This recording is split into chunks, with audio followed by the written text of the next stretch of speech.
Good evening, everyone. Sorry about that. I didn't bang that so hard. Scare y'all. If you would all please, I'm going to call the City Council meeting to order. If you'd all please stand and join me in the pledge.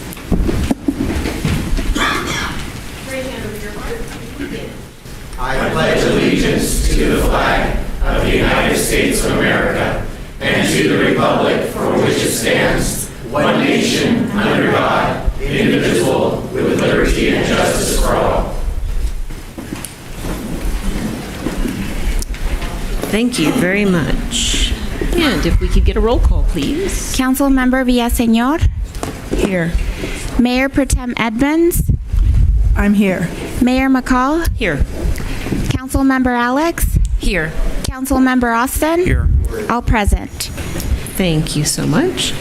And how about an approval of the agenda? I move to approve the agenda. I'll second it. Very good. I have a motion and a second. All those in favor, please say aye. Aye. Any opposed? Very good. Motion carries. Okay, so right now we're going to move on to item number 5, and this is presentations. And we do have a proclamation this evening, so I think we have Stephen with us. So I think what I'm going to do is I'll read the proclamation to you and then call you up for your presentation. Is that okay? Perfect. Okay. Okay, so this proclamation is for One Legacy, and this is the National Donate Life Month. Whereas organ, eye, tissue, marrow, and blood donation are life-giving acts recognized worldwide as expressions of compassion to those in need. Whereas more than 106,000 individuals nationwide and more than 20,000 in California are currently on the National Organ Transplant waiting list, and on average, 17 people die each day while waiting. Whereas the need for donated organs is especially urgent in Hispanic, Latino, African American communities. Whereas a single individual's donation of the heart, lungs, liver, kidneys, pancreas, and small intestine can save up to 8 lives. Whereas donation of tissue can save and heal the lives of more than 75 others. Whereas organ donors saved more than 40,000 lives last year, the most ever. Whereas any person can register to be an organ, eye, and tissue donor regardless of age or medical conditions. Whereas being a registered donor does not impact the quality of life-saving medical care a person receives in an emergency. Whereas California residents can sign up with the Donate Life California Donor Registry online at any time by visiting www.donatelifecalifornia.org, or for Spanish speakers, www.donevitacalifornia.org. Whereas California residents can sign up to be an organ, eye, and tissue donor when applying for or renewing their driver's licenses or ID cards at the California Department of Motor Vehicles. Whereas California residents interested in saving a life through living kidney donation may visit www.livingdonationcalifornia.org. Now, therefore, be it resolved that in recognition of the National Donate Life Month, the month of April 2022 is hereby proclaimed DMV Donate Life Month in the city of Fillmore, and in doing so, we encourage all Californians to check yes online when applying for or renewing their driver's license or ID card at the DMV. Presented this 12th day of April 2022. Okay, Stephen, if you want to come on up, we'd love to hear from you.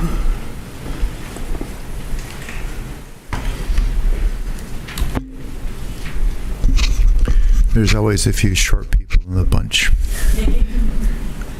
Or a few tall people, as the case may be.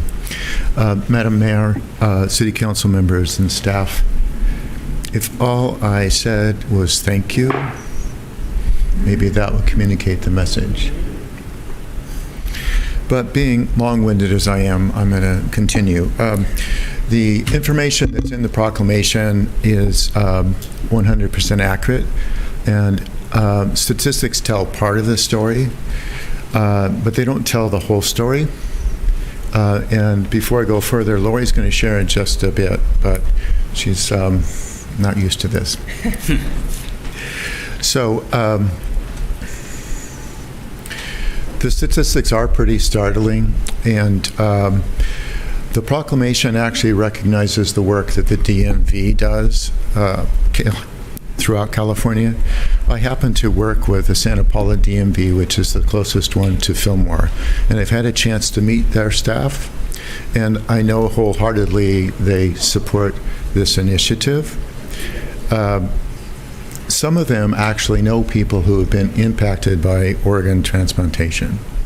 And that's not surprising. Every city that I go to, usually someone knows someone who has been involved in that process, either by receiving a transplant or by having a family member donate.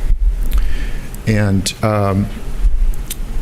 the thing that is very interesting is that a lot of people that could potentially need a transplant at some point don't even know it.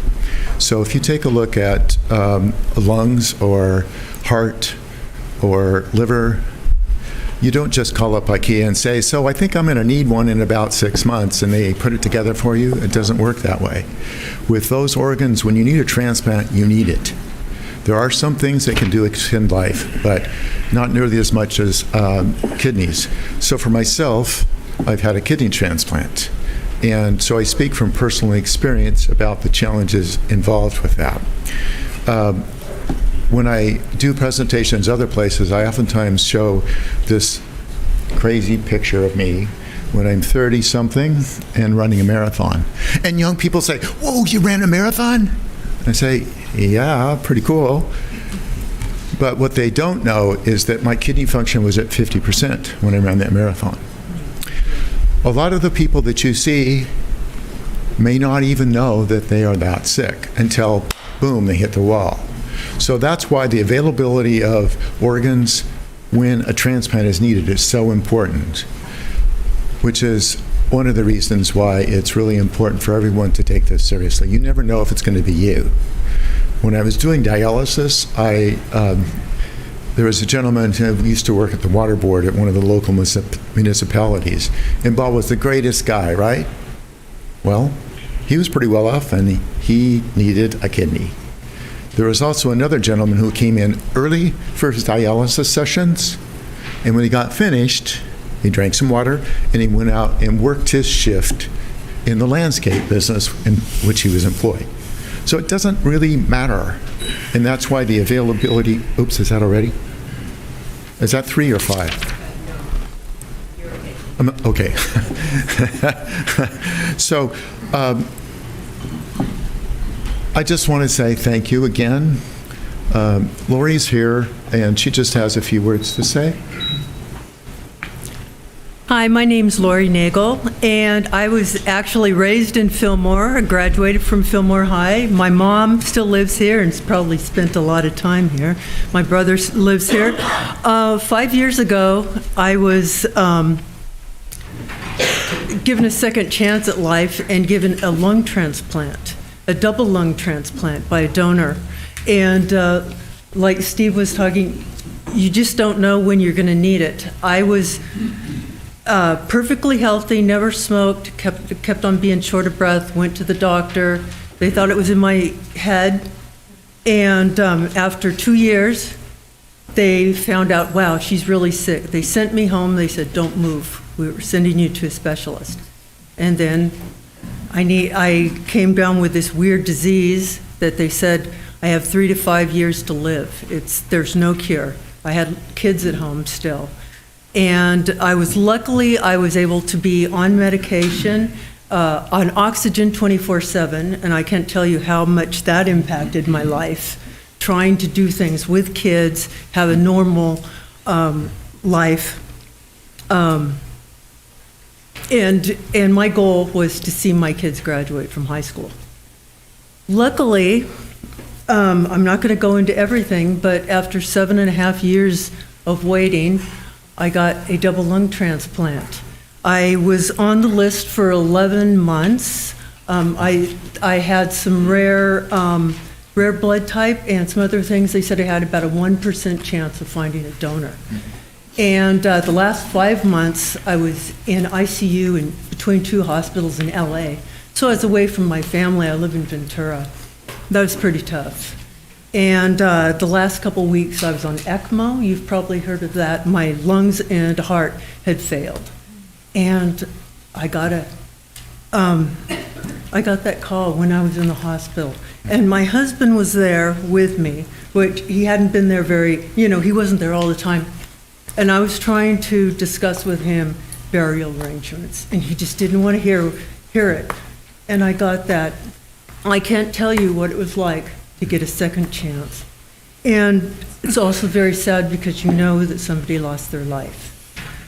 And things went pretty well. I mean, I had a few setbacks in the hospital, but I still got out in 13 days. I was very deconditioned, and it has just been a recovery, but I can breathe. I mean, I went for a 3-mile walk today with my dog, and I couldn't even, by the time I was transplanted, I couldn't even walk without 40 liters of air, just trying to force it down my lungs. So, let's see, I'm kind of condensing everything. I was able to go back to work a little bit. I saw my my youngest graduate from college, first at VC, then at UC Davis, with no oxygen. It was so wonderful to be able to just go like a normal person. I'm back to doing a lot of the things I was before. I haven't skied yet. I'm not sure if I'm going to do that again. But I'd say I can do a lot. I want to thank everybody for supporting organ donation. I want to also bring up the fact that about a year ago, I had contact with my donor's family. And it was, and I'm probably going to cry, it was a young man, just a couple years older than my oldest daughter. And he had 5 little kids. And his mother said that the organs that he was able to donate, the stories from the people, she's educating her grandchildren about their dad because they're too little to remember him. So, anyway, sorry, it's a little emotional.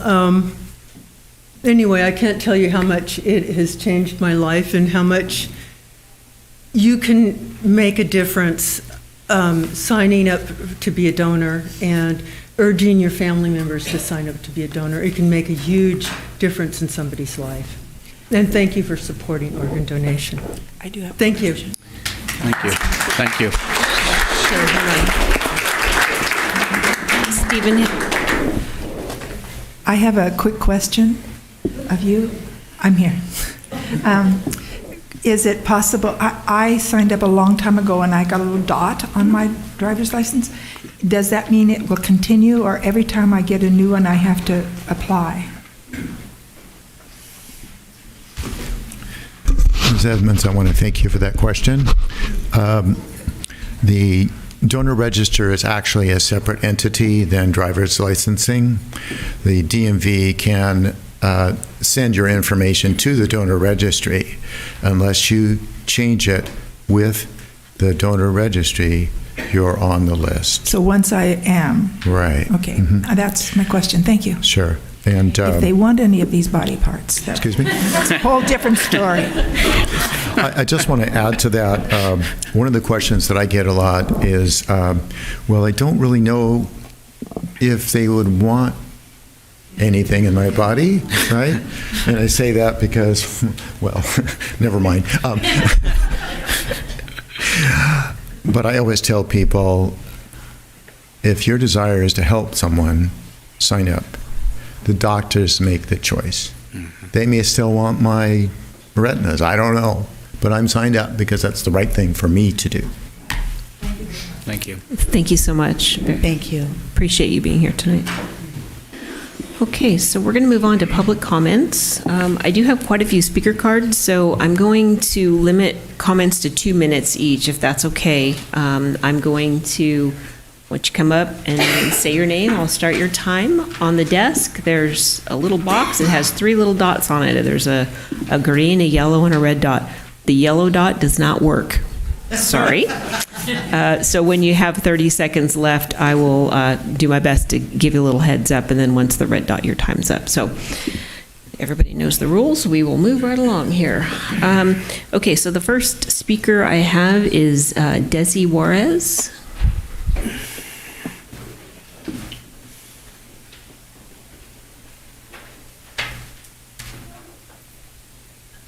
I didn't think I was going to be first.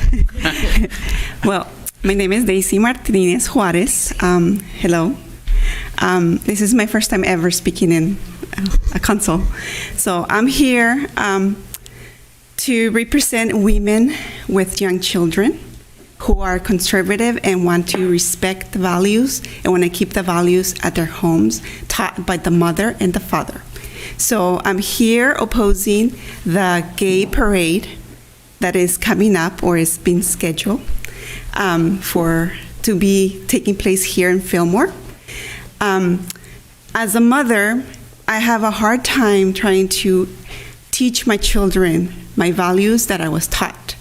And one, because, the media, because television, because, friends and stuff, like they're always, coming along the way and obstructing what, as a mother, I want to teach. I was born in El Salvador, so my values are different than what American has. So I want to teach that to my children. And for me, as a mother and as a wife and as a Catholic, for me, teaching homosexuality is not an option for me. I respect homosexuals as my brothers because I know they were created in my, that way I was taught, they were created by God, and they're beautiful people. However, I disagree with the fact that they want to impose 30 seconds. Yeah, they want to impose their values on families, that are heterosexuals like I am. So I will respect, that they want to be expressed. They want to express their culture because that's what they call it, a culture.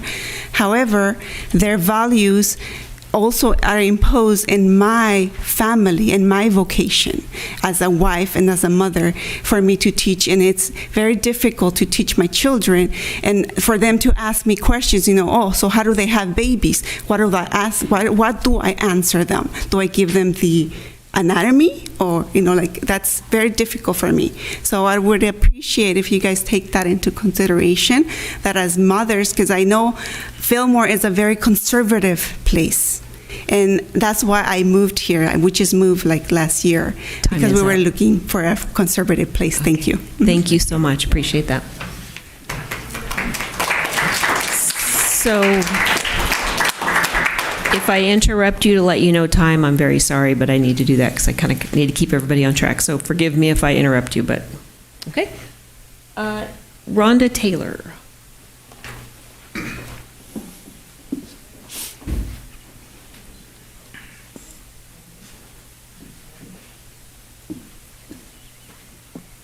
Hi, good evening. I'm Rhonda Taylor. Madam Mayor, men and women of the Fillmore City Council, good evening. Hey, I'm here to talk about concerning the Gay Pride and Resource Fair, and I guess the parade too. Thank you for not committing or obligating the people of Fillmore to a partnership with agencies who do not stand for nor with the core values of many of your constituents. As evidenced from the outcry in 2021, many of the citizens here are not in favor of using taxpayer money to support the homosexual agenda. I am urging you to not support the resource fair and also to not declare a Gay Pride Month. And I will like to speak against the gay parade as well. As a conservative, these are my values, and I hope that you will take that into consideration. Thank you. Thank you. If you guys don't mind, please hold applause, okay? I don't want to make anybody uncomfortable, okay? Thank you for that. Okay, Mary Bennett.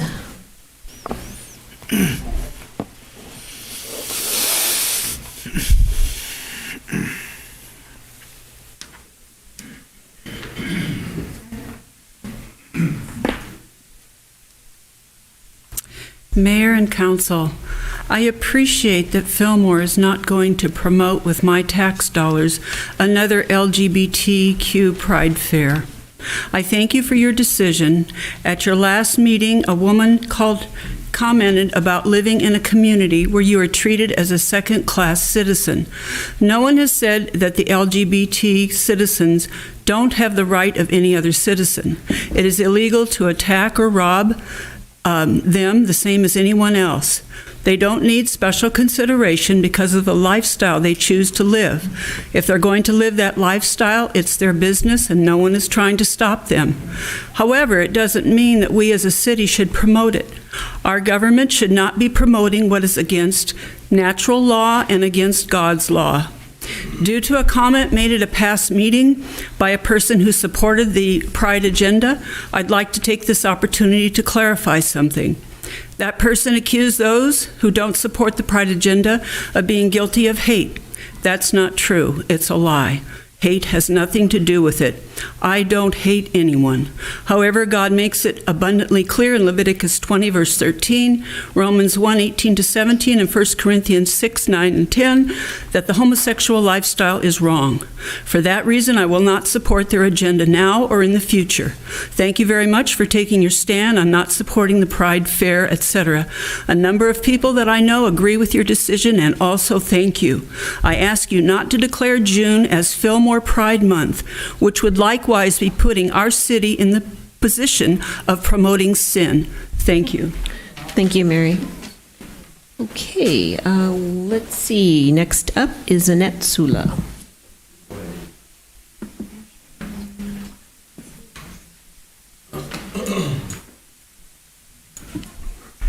Hi, everybody. Thank you for your service. We really appreciate what your commitment to this community. About a year and a half ago, I guess it was, we had some issues that really started dividing our city. There were agendas that were being pushed that were against what the majority of Fillmore stands for and what the majority of Fillmore believes in.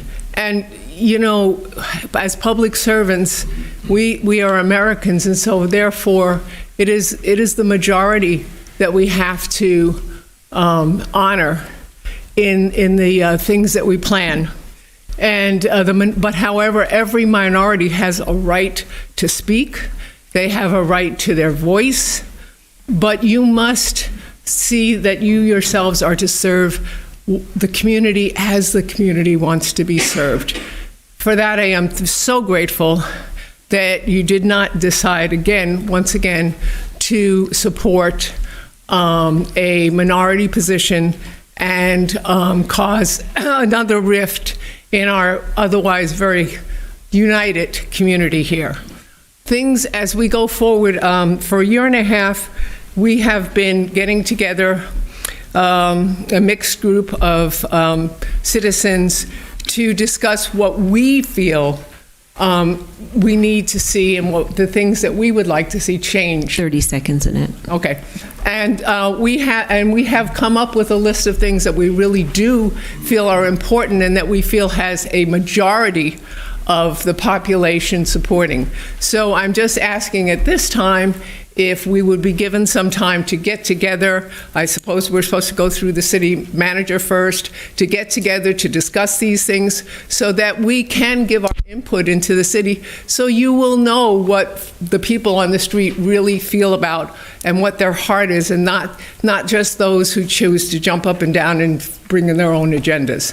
Thank you, and God bless. Thank you, Annette. Okay, Candace Ingram. I'm going to read really fast. Hello and good evening, Mayor McCall, honorable council members, and city staff. Thank you for giving me this time and your attention. My name is Candace Ingram, and as of 2020, I am fortunate to call myself a transplant to this wonderful small town America. This is the first time I've ever spoken at a city council meeting, hence the nerves, but I believe that the current cultural and political environments warrant my appearance. Just to give you some perspective, I was born and raised in Southern California. I'm the daughter of a retired firefighter, a proud wife of a retired police officer, a mother of 2 police officers, and a veteran. Wow. I, along with my family, believe in God, family, service, and country. I believe I represent many like-minded people in our community who are very concerned about what they're hearing and what they're seeing.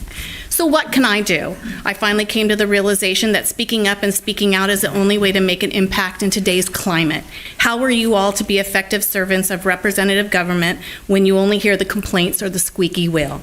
No longer should we sit on the sidelines and be a spectator only to complain about the outcome of those involved. It takes all of us, and there's too much at stake. Dialogue, collaboration are critical to our city's success. What I would like to recommend the City Council do moving forward is to embrace the idea that more government is not always the answer. Sometimes keeping government out of things allows our community to grow and evolve organically. I was encouraged recently by the way the City Council handled an issue involving the LGBTQ organization. Organizers wanted the city to co-sponsor, host an event geared towards their cause using city funds. Although I have no issue with their right to free speech and individual liberty, I feel we do have an issue showing biased favoritism towards any group. I recommend that you keep government out of special interest groups, refrain from special treatment or favor-based agendas. Thank you for your time, and know that my gratitude and support, you have my gratitude and support so long as you are good practitioners of representative government. Thank you. Thank you very much, Candace. That was quick. You ended right on time. Diane Sutton, come on up.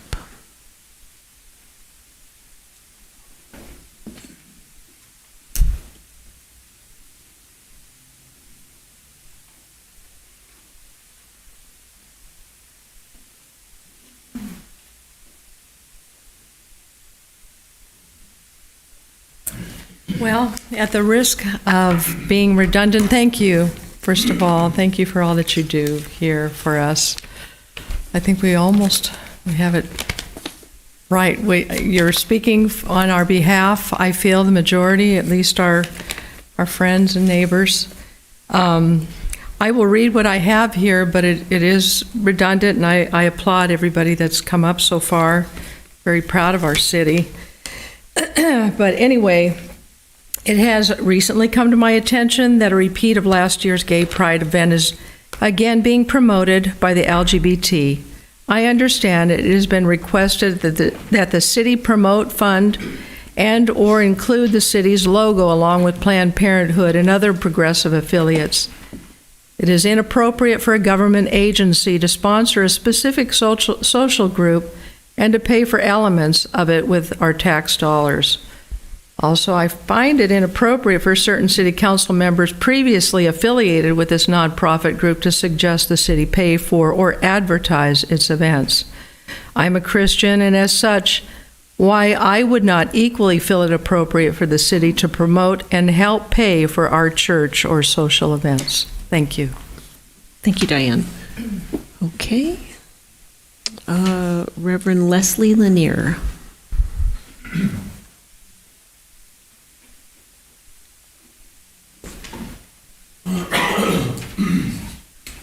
Well, good evening. Excuse me. My name is Leslie Lanier. I'm a pastor of Wayfarers Chapel Lutheran Church here in Fillmore. And I'm not going to reiterate some of the things that have already been said, but I noticed that it says, "In God we trust." That's good. It's good to trust in God. It's also good to do what is pleasing to Him.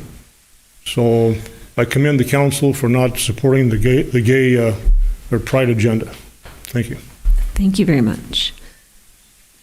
Okay, Joanne King.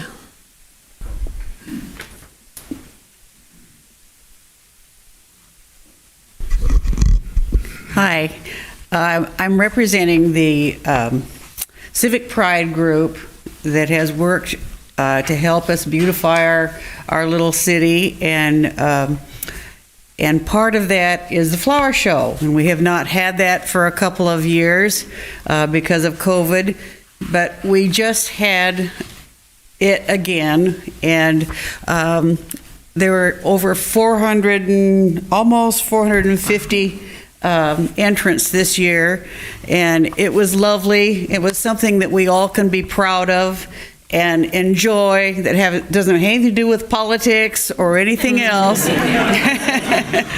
and you can be proud of the part that the city takes in allowing us to use the facilities of the active adult center, and the people that help us set it up. And it's primarily a volunteer-run event, and people come in and they say, wow. And the judges, who are from the county fair, said, there aren't many of these events anymore, and this is unusual and it's beautiful, and we hope that you keep it going because it's something everyone can come and enjoy and be proud of. And it was a nice event this year too. So thank you for allowing us to continue with the 2020 grant and by supporting us in the use of facilities and the manpower to maintain them. So thank you again, all of you. Thank you so much, Joanne. And we sure appreciate all the work that you guys do on that, so thank you. Dave Wade.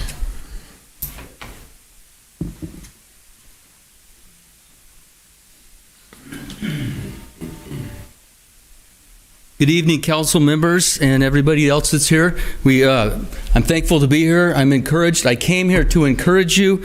I came here to see and recognize all the decisions that you've been having to make. I can see that there's all kinds of scary, sticky things that you guys have to deal with. And so I am here because I want to encourage you. And I will say a few things probably that intersect with some of the other things that have been said tonight. But basically, as we're talking about the whole situation with special interest groups, we know that they're on both sides of the political realm. They go from one end to the other, and we know this. And you five can't please everyone. I'm sure you already knew that. You can't please everyone. Well, then who can you please? Or who do you please? And I would like to be redundant in one sentence is, as you look up from here, at least I can say there's something above the five of you that says, in God we trust. And first we got to say, well, who's the we? Well, I think it's your chamber, and therefore, as you sit under it and you're sitting under a sign that says, in God we trust, and you're probably here more than us, it must mean you. But there's several of the rest of us here that would also say amen to that. Also, we notice that it does not say in a God we trust. It says in God we trust. It's not, and I don't assume that it's because they ran out of ink that they couldn't say a. But it does not say a God, it says God. And it speaks of the one and only true God. And therefore, you sit beneath the authority and the sign in which you are proclaiming that you trust in the God. And that's the message that it sends by you standing there. And so with this, you sit willfully under this authority, and all of the community is confident that you actually believe this, because otherwise it would look like a lack of integrity. So that's what we're seeing here. And now that you're in a God-ordained position, and therefore you have the opportunity to serve God because He's commanding you to serve Him, and He has given you the authority, and we are to submit to your authority. That's it. And with that, Psalm 44 says, how blessed is the man who has made the Lord his trust and has not turned to the proud, nor to those who lapse into falsehood. And with that, I would say then that you have this opportunity to go to a third party. Dave, you're all done. I'm so sorry. Okay, I thought it said 30 seconds left. That was it. Okay.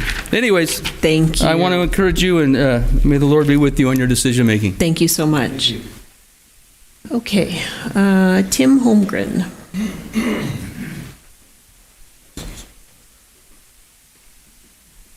Hi, good evening, City Council, City of Fillmore. My name is Tim Holmgren. I'm a Fillmore resident. I just want to make a few quick comments, and I want to begin by talking about my son, Joshua. Most of the council knows, but most of the town does not, that my son died a little over a year ago. It was not COVID related, but it was a hard time. He was part of the LGBT community. He called himself sapiosexual, which means gender doesn't matter. He's just attracted to intelligence. He was a leader in his community where he lived, and his sexuality was completely a non-issue where we were involved. We were very close. We loved each other very much.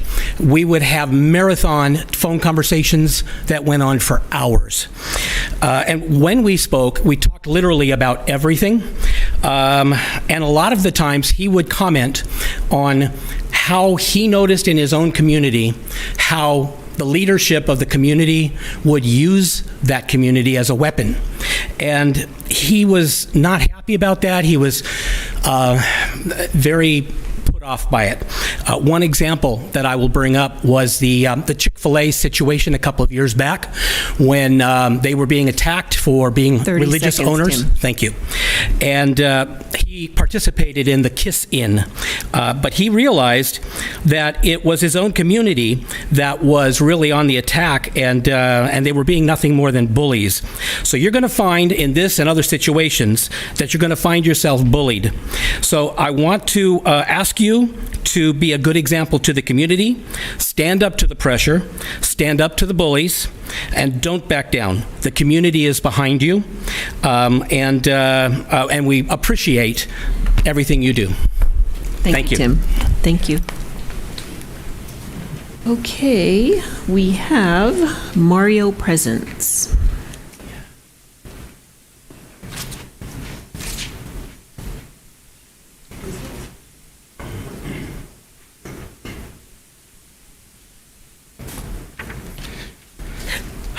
Gay Pride, or the annual LGBTQ celebration of recognition, is something that our current culture has become accustomed to. Unfortunately, this event, initially geared towards visibility, has recently become a sideshow attraction where curious residents attend to show solidarity with their neighbors, only to be horrified by grown adults behaving debaucherously. Smaller events in smaller communities see less depravity, but major cities like West Hollywood or San Francisco witness public acts of indulgence that make most people blush or hide their children's eyes. Being seen in a community doesn't mean forcing a community to host an event for your difference. Rather, it involves being engaged, supportive, and uplifting to your neighbors. In 2016, my husband and I helped coordinate one of the most successful Pride celebrations the Antelope Valley had ever seen. Major sponsors like Coca-Cola, Andy Gump, Wells Fargo, U.S. Bank, Raleigh Chevrolet donated supplies, advertising, and funding to put out a memorable event. Our commemoration saw a section of downtown Lancaster close off a portion of its beautiful city with the blessing, not their funding. Our city donated closures and security in the form of uniformed and undercover officers who volunteered to ensure a safe, friendly environment.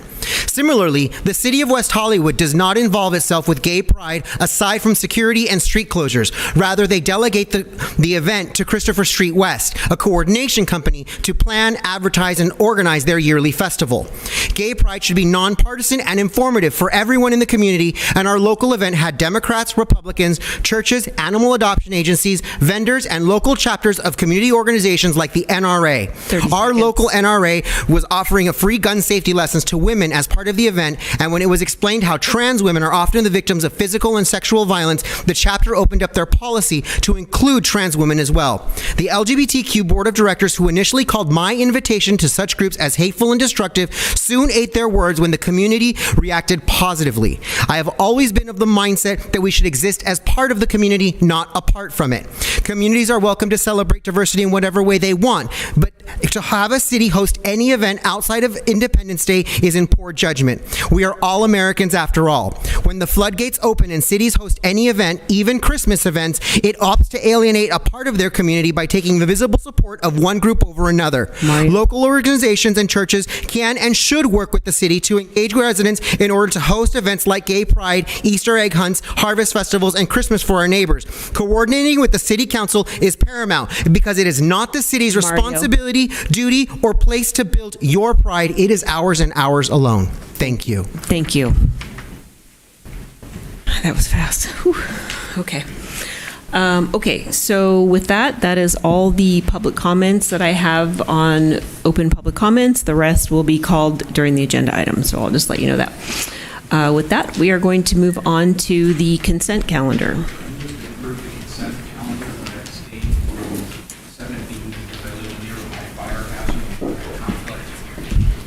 I second that. Okay, I have a motion and a second. All those in favor, please say aye. Aye. Any opposed? Okay, motion carries.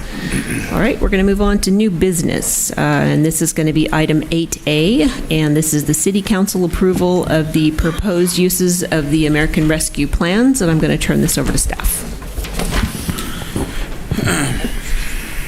Well, thank you, Mayor. Tonight we're here to seek City Council approval for the proposed uses of the American Rescue Plan funds. Earlier in 2021, the government signed a bill for a 1.9 trillion package to help local governments and state governments with their response to COVID-19 emergencies. Over that time, they put on different types of limitations on where the money could be spent. Just recently, they came out with a new rule to where local governments can use funding under $10 million to go directly into their general fund. It's a tax revenue loss item without having to go through a series of items to justify the expense. That is the decision that City Council has moved forward with, is to take it as a replacing lost public sector revenue. By doing that, it enables the City Council to provide funding to any government use that we would be doing as a government entity. With that, at our last City Council meeting in January, City Council directed the Budget Ad Hoc Committee to review the recommendations from staff and from outside agencies requesting funding at that point in time. The Budget Committee met several times to discuss specifically the American Rescue Plan Fund potential uses, and tonight I am pleased to talk about the recommendations from the Budget Ad Hoc Committee and the staff. They are recommending the following funding priorities. For the first payment from the federal government, the city received a little over $1.8 million, and will receive another $1.8 million probably after the 1st of June of 2022. So the items the City Council is recommending to approve are as follows. The Boys and Girls Club, facility improvements for the windows, the ceilings, the doors, and fencing. As you know, it's a great program here in town, and they desperately need the money. The Spirit of Santa Paula, that is funding for facility expansion to address Fillmore's homelessness and homeless population. We do not have a shelter of our own at this point in time, and this is where we take our homeless individuals. We're looking at donating to them $150,000. For the Boys and Girls Club, it's $135,000. Two Rivers Park, the Land, Water, and Conservation Fund, City Council has authorized $208,000 for that as part of a matching fund for improvements at Two Rivers Park when it comes to the ball diamonds, ball fields, and the grass turf area out there. We have not heard back on that one yet. They've also previously allocated to the Gateway Arch proposed project with the Rotary Club $112,500, and that's a 25% match that the Rotary Club was asking at that point in time. Additionally, they've authorized $100,000 to an enhanced dog park, and currently the Parks and Recreation Commission is doing meeting with the public at their meetings, getting some information back from the public, what they would like to see at the dog park. They in turn will make a recommendation to City Council, and City Council will then act on their recommendation moving forward. We have downtown enhancements. We call it private property via rehabilitation grant program for $300,000. We're talking about here looking at repainting buildings, window displays, dressings, awnings, repair, replace, and remove and or redesign shop signs. By doing that, we are going to have come back for further discussion on this particular item to have a specific program drawn out for City Council to have a discussion on. We can do that as an entire City Council, which will be entire City Council, but prior to that, if you would like, the Economic Development Ad Hoc Committee can review the current draft we have we're working on, make recommendations, and bring back the entire project program to the City Council as a whole for your input and comments at that point in time. And that's $300,000. Downtown enhancements on city property in terms of the planters, landscaping, those types of items the City Council would discuss and take a look at what we would like to do as well. to enhance the downtown area, to improve business development down there, and bringing more tourists and more shoppers to our area. And again, just like the previous item, this could be a discussion for all the city council at once, and/or have the Economic Development Ad Hoc Committee talk about it and bring back recommendations to the city council as a whole, and then have a full city council discussion at a later date and time. Well, another one of the things that was real big we found out during COVID is enhanced customer service, especially we'll update our city webpage, put in a online system for the public, for the Parks Recreation Department, where people come in, can reserve ball fields, can also reserve the lights to be turned on automatically, reserve shelters, pay for things online without having to come into City Hall, take a look at doing functions at the Memorial District building as well. All that can be done online. Another section we're looking at is called the Optimized Program, to where citizens, if they want to get information from the city, they can sign up for it and get it via text, email, any information like that. We'll have highlights pop up on the city webpage for important information. None of these things we have right now, but we have noticed over the past year and a half, 2 years, a lot more traffic is coming to our social media aspect and our city website, and it needs to be upgraded. And that's up $231,274. That covers a 4-year cost period with those items on there. Big brothers and big sisters, we're going to make a donation for their future purchase of a passenger van, $50,000. I have a number of children who participate in the program from Fillmore, and we felt it was important to contribute to that. Also, we are recommending for the Parks and Recreation Commission to look at various park improvements and authorizing $410,519 for the Parks Commission to take a look at the various improvements needed at the various parks. As an example, Shields Park redoing the restroom facilities, Dolores State Park redoing their restroom facilities as well. Just off the top of my head, that's going to be approximately $200,000, putting shade structures to the various parks. So that's going to be nice for the Parks Commission to be able to take a look at and make recommendations on how they'd like to see the money spent, bring it back to City Council for final approval and to get those items moving forward.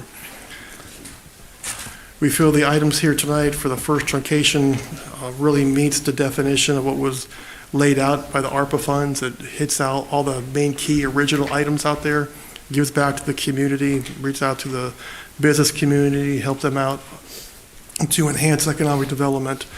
So at this point in time, staff is recommending that City Council approves the recommended funding priorities from the Budget Ad Hoc Committee. So I just want to ask Council if you have questions for staff, because I do have a couple public speakers on this. So before we have too much discussion, I'd like to do that. If you have questions for Dave, ask questions of staff, but we are going to bring public speakers up, so. Okay. Sure. I do have a question. Go ahead then when you're talking. For the downtown, are you considering having the merchants get together and give the recommendations on specific use of each of the different aspects? We had planned to get some feedback from the merchants downtown with FAB as well, and that's where we're proposing potentially, have the ad hoc committee kind of start the process and bring it back to City Council as a whole. So we had to hear from the merchants what sounds good, what might work, and bring back an overall So have the discussion first with the community, with the downtown merchants, Correct. and then bring it back. Okay, Yes. that was my question. Good. Yes. Thank you. Yeah, my question is regarding the enhanced customer service project. I'm glad we're investing in that.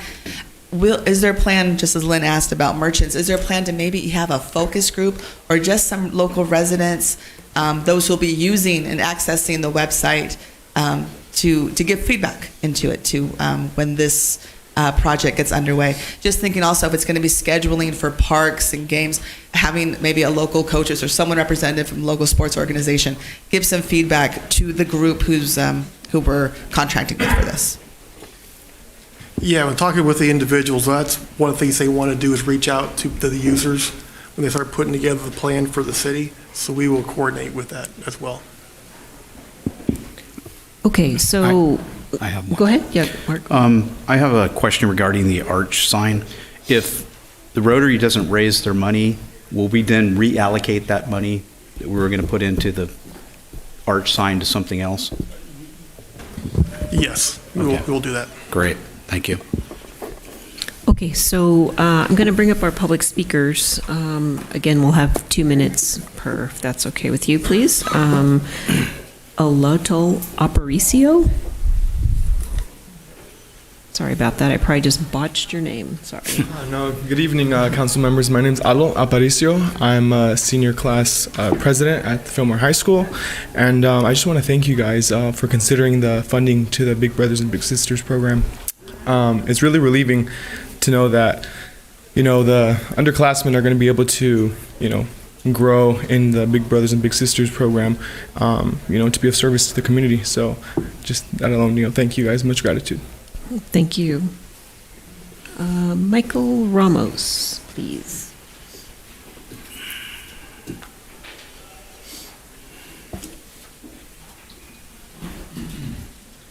Good evening, Mayor and City Council.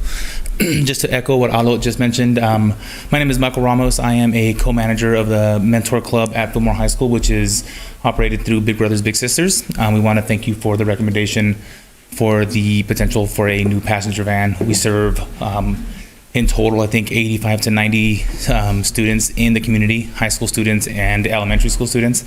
And a lot of our elementary school students cycle through the program and eventually become bigs at the high school.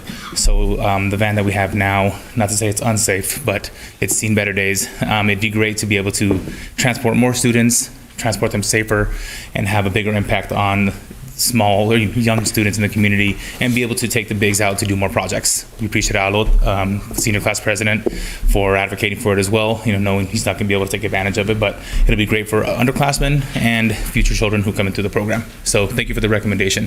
Very good. Thank you so much. Okay, lastly, we have Renee Swenson.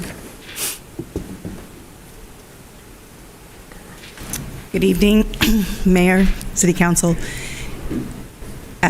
Mark, I just want to let you know that we are going to get that money. That's a side note. We've already matched what the city's already given us for that arch. So but that's not what I was going to talk about today. My name is Renee Swenson. I am a Fillmore business owner, Fillmore property owner, and the president of Fillmore Association of Businesses.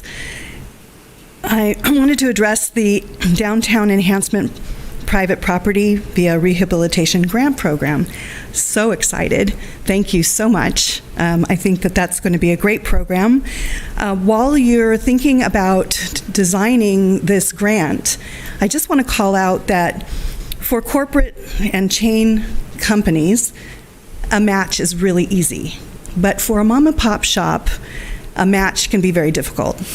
So while designing that, I hope that you'll consider a sliding scale or an income revenue model that will make it easier for those downtown residents or business owners to provide support for this rehabilitation and have some money to use to enhance their buildings.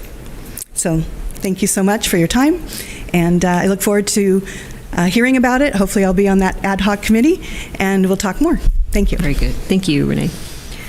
Okay, so that's the only public comments I have for this item. So discussion amongst council. Anybody want to say something? So I'll just jump in real quick because Christina and I were on the ad hoc committee and we spent a lot of nights talking about this whole amount of money. There's so many things within Fillmore that need attention. We have a lot of parks that need work. We have a lot of streets that need work. We have a lot of things that we need to get done. So the conversation was, really honing in on this first round of funding and where could we make the biggest impacts. So, we had a lot of discussions. And we really felt comfortable walking away from the table that, we have put Fillmore's money, this large chunk of one-time money that we have, to the best use that we can. Very proud of this. I think we really worked hard at coming up with something that can really represent the community. On the downtown project, both the enhancements and the city property portion, we are going to go back to an ad hoc and really try to, take it from here. This was really just first step. Let's get it on paper and designate the money. So I do just want to say thank you, Christina. We had some good discussions. Dave, we met a lot, but I think that we've given the council a good first round. So right. I was going to say, as far as I'm concerned, we as a council picked 4 or 5 categories that we wanted the money allocated to. The budget committee heard what we said. They put all the money into the categories we said that we wanted, and I don't think there's a lengthy discussion to have here. Yeah, I want to thank you too for really that this wasn't easy. I think that what you're coming back with is a real reflection of the city of Fillmore and where the needs are and how to best use this money was given to our city to recover from COVID. And I have personally been a champion for the downtown restoration project because I really believe that economic development and recovering from COVID, the economy, the small business owners, the employees, to press the reset button on our small businesses here in downtown Fillmore with a facelift would be huge. I mean, imagine someone coming from out of town for a weekend, coming to visit the train, coming to go to a restaurant or see some friends, and they walk up and down Central Avenue, and they're beautiful awnings. They're not torn. The signs are correctly matching the actual store. It's not like the wrong sign above the store, which is happening. I'm really excited about also the big brothers and sisters and the Boys and Girls Club. I mean, really everything here just covers the gamut. What I do want to ask the council to consider is that rather than having an ad hoc economic development committee look at this, I would like to maybe create a specific ad hoc committee to use these downtown funds and really hammer it out and bring Fab in. Fab has really been great for this community, and I really feel that now is the time for them to be able to step up to the plate and contribute to the restoration of downtown. So I would like to, however we can do that, set up a specific ad hoc committee so that we can discuss the downtown portion of the funds. So. That was definitely the intent, just to let you know that was the intent. It wasn't that we go back in our upstairs room and talk amongst ourselves. We don't, no, that's not the intent. So. Right, but I know David mentioned the Economic Development Committee, and I understand that, but having a specific ad hoc committee for downtown. Right. So, yeah. Okay. And I have something. Go ahead. I know this is a surprise, but it's a surprise. I agree with everything. It's exciting. The parks, oh my goodness, won't it be wonderful to have better parks for the Parks and Recreation? I know, and I know that's why you're here. And it's just exciting to be able to have this money to heal our city. We've gone through a really tough time, and here we have some money from the government to say, go for it, make it better. And my goal is, I agree with Simone and Diane in that ad hoc doesn't mean the city is going to step in and do it. Ad hoc means we will communicate with those people. Parks and Recreation will help with the parks. The downtown business will help with the businesses. Come up with committees that can come who have the knowledge from their perspective that will be working with the city. So that's exciting to me. So we can call them wider ad hoc committees or however you want to call it, but so that there's more communication back and forth. And then after the 4 years of this money is to be spent within 4 years, after those 4 years, then it's going to be up to the city to actually maintain these facilities. And so I'm excited about doing both of that. So, and I do agree with this. I agree with Mark that this has been very well thought through. And Is that a motion? that is a motion. How do you like that? I have a motion. Do I have a second? I'll second. Thank you. I have a motion and a second. Unless Christina wanted to say something. I agree with all. I'm glad we're doing this. Well, here's your chance. I have a motion and a second. All those in favor, please say aye. Aye. Any opposed? Thank you very much. Motion carries. Okay. All right. So we are going to move right on here to item 8B. And this is City Council consideration of a contract with RSG to assist in compliance requirements of the ARP funds. So I'll turn that over to staff. Yeah, thank you. Tonight we're asking City Council to approve a contract with RSG to assist city staff with compliance and reporting requirements with the American Rescue Plan. As you know, with the federal government involved, there are a lot of different steps we have to take and make sure that the contracts we sign with the various entities that we're going to provide money to, that they meet the requirements from the federal government. We make sure that we track everything that's being done in terms of payments, getting those in our files to make sure we have everything on hand here. Our city attorney, Tiffany Israel, will prepare all the documentation for the various groups to make sure that they understand what's going on. The RSG, they will maintain our reporting for us, so they are on top of it for us. It'll be for the life of the ARPA funds through December of 2026. It's a total contract not to exceed $40,000. It's for time and materials only, so it's not just paid to them, it's only when they do work for us. They will take the initial look at the contracts that Tiffany will prepare to make sure that we do have everything that we're going to need to turn into the federal government to ensure that if any audits come down in the past, in the future, that we will be able to justify the expenditures, which we know we're able to, but there's one other layer for us for protection and to make sure that we stay in compliance with the ARPA funding. The funding, this contract can be paid out of ARPA funds as well, which we plan on doing, excuse me, with the next truncation that comes in. So again, this will have no impact on the general fund. It'll be coming out of ARPA funds to pay for this. And we're recommending the City Council to approve a contract with RSG in a form approved by the City Attorney in an amount not to exceed $40,000. Any questions for staff? Any motions? I'll motion that we approve the contract with RSG in the form approved by the City Attorney for an amount not to exceed $40,000. I'll second that. Okay, I have a motion and a second. All those in favor, please say aye. Aye. Any opposed? Okay, motion carries. All right, we're going to move on to item number 8C. This is the 2021-22 mid-year financial report, and turn that over to staff.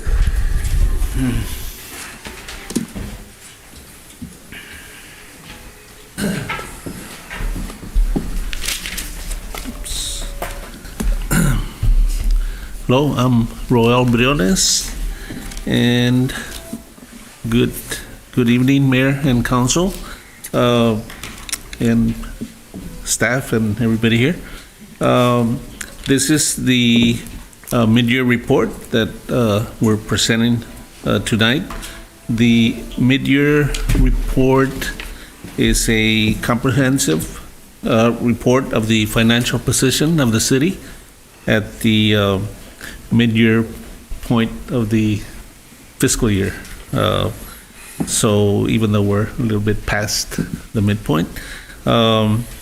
So as we progress towards completing the programs and goals as set forth in the city's annual budget.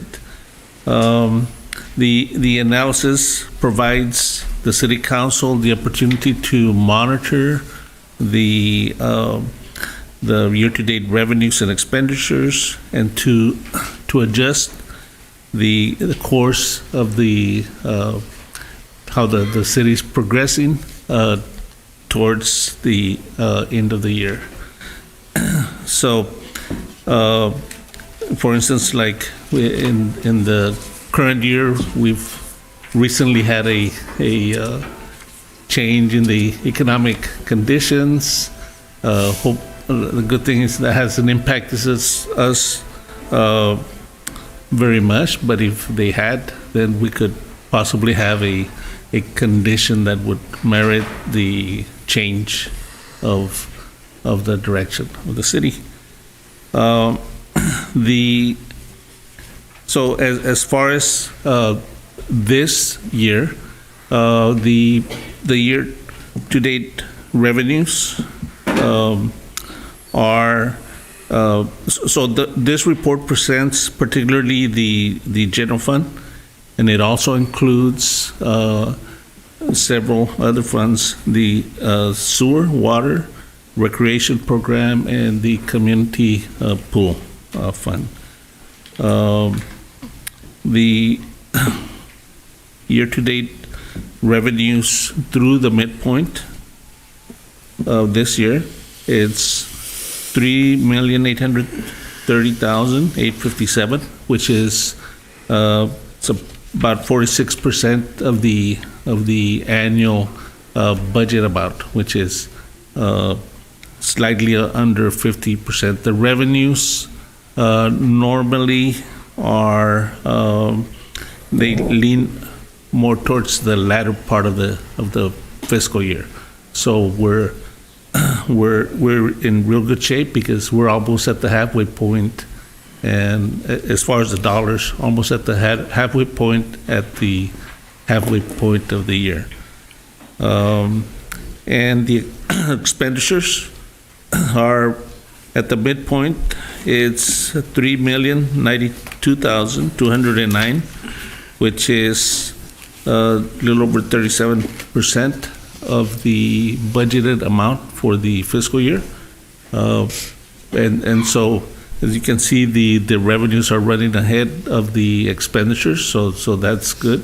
If it was the other way around, we'd have to slow down in the expenditures. So at the midpoint, we have a condition where the revenues are over expenditures by about $740,000, and we expect that at the end of the year that we're going to have a positive revenues over expenditures of about $1.2 million. So that would be in addition to the fund balance that we've had from the previous year in. In the staff report, in pages 5 to 9, there's information regarding, for instance, on 2, there's a table on the revenues, which is, you'll see that they're by category, and it provides more information on the revenues by each of those categories. Our property, our overall tax situation is looking very good. It's looking like the most of the post-pandemic situation has the city has recovered quite well, and we're at a position that's good. We feel very comfortable that it's going to be, that we're going to be able to materialize a positive gain at the end of the year. So through the next page, let's see, page 4, you have a table of the expenditures. This is general fund only, and so they're by department.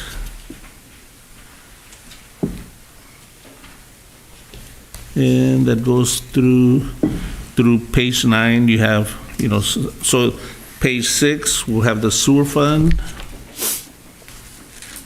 and the utility funds, the sewer, the water. They're also doing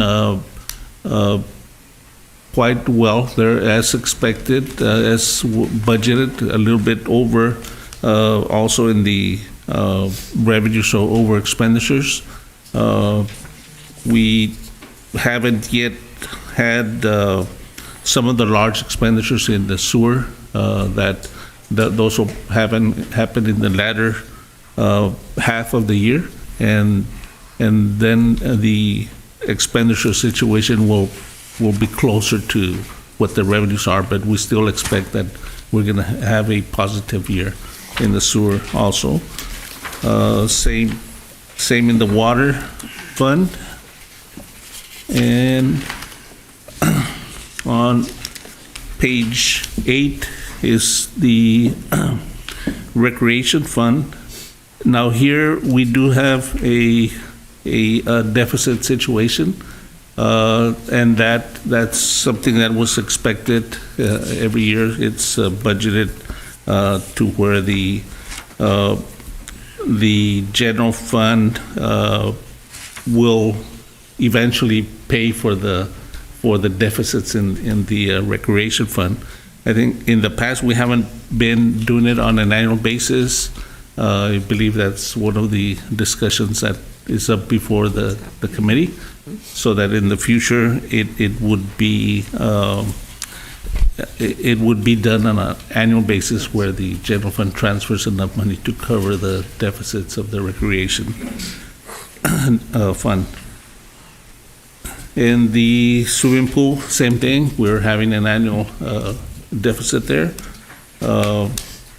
That is something that we haven't decided how to handle that on an annual, but that will probably also be coming up. The last couple of pages, 10 through 12, are listed the results and accomplishments that were part of the original plan, and how we fared in accomplishing those in the current year. So that concludes my report. And if you have any questions. Any questions for staff? I do have a question. Yes. Thank you, Ruel. My question is, if we look, just for example, back at page 4, the mid-year general fund expenditures by department. Just want to make sure you. Okay, on that. So, just for example, just to help me understand too, for I see that a lot of the departments, like for example, the planning and community development is right at the halfway point. They're at 35% of their annual budget. So they basically haven't spent to that halfway. They're still sort of underspending what's been allotted for their department. Am I understanding that right? Yes. Okay. I guess my follow-up question then is,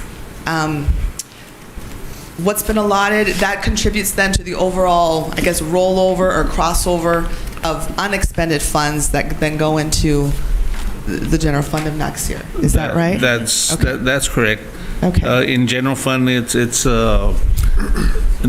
the revenues aren't necessarily designated to any of the departments, so that's what's called general.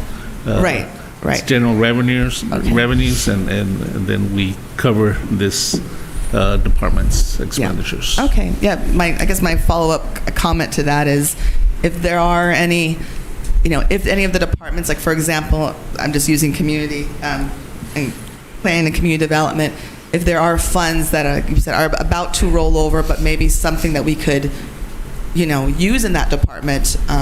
Again, thinking of housing, thinking of monitoring, will there be like an opportunity, I guess, for the city or council or within that staff department to look and see if there's the opportunity to use the funds that have been allotted this annual year for something, knowing that they haven't spent that 100% of the allotted budget.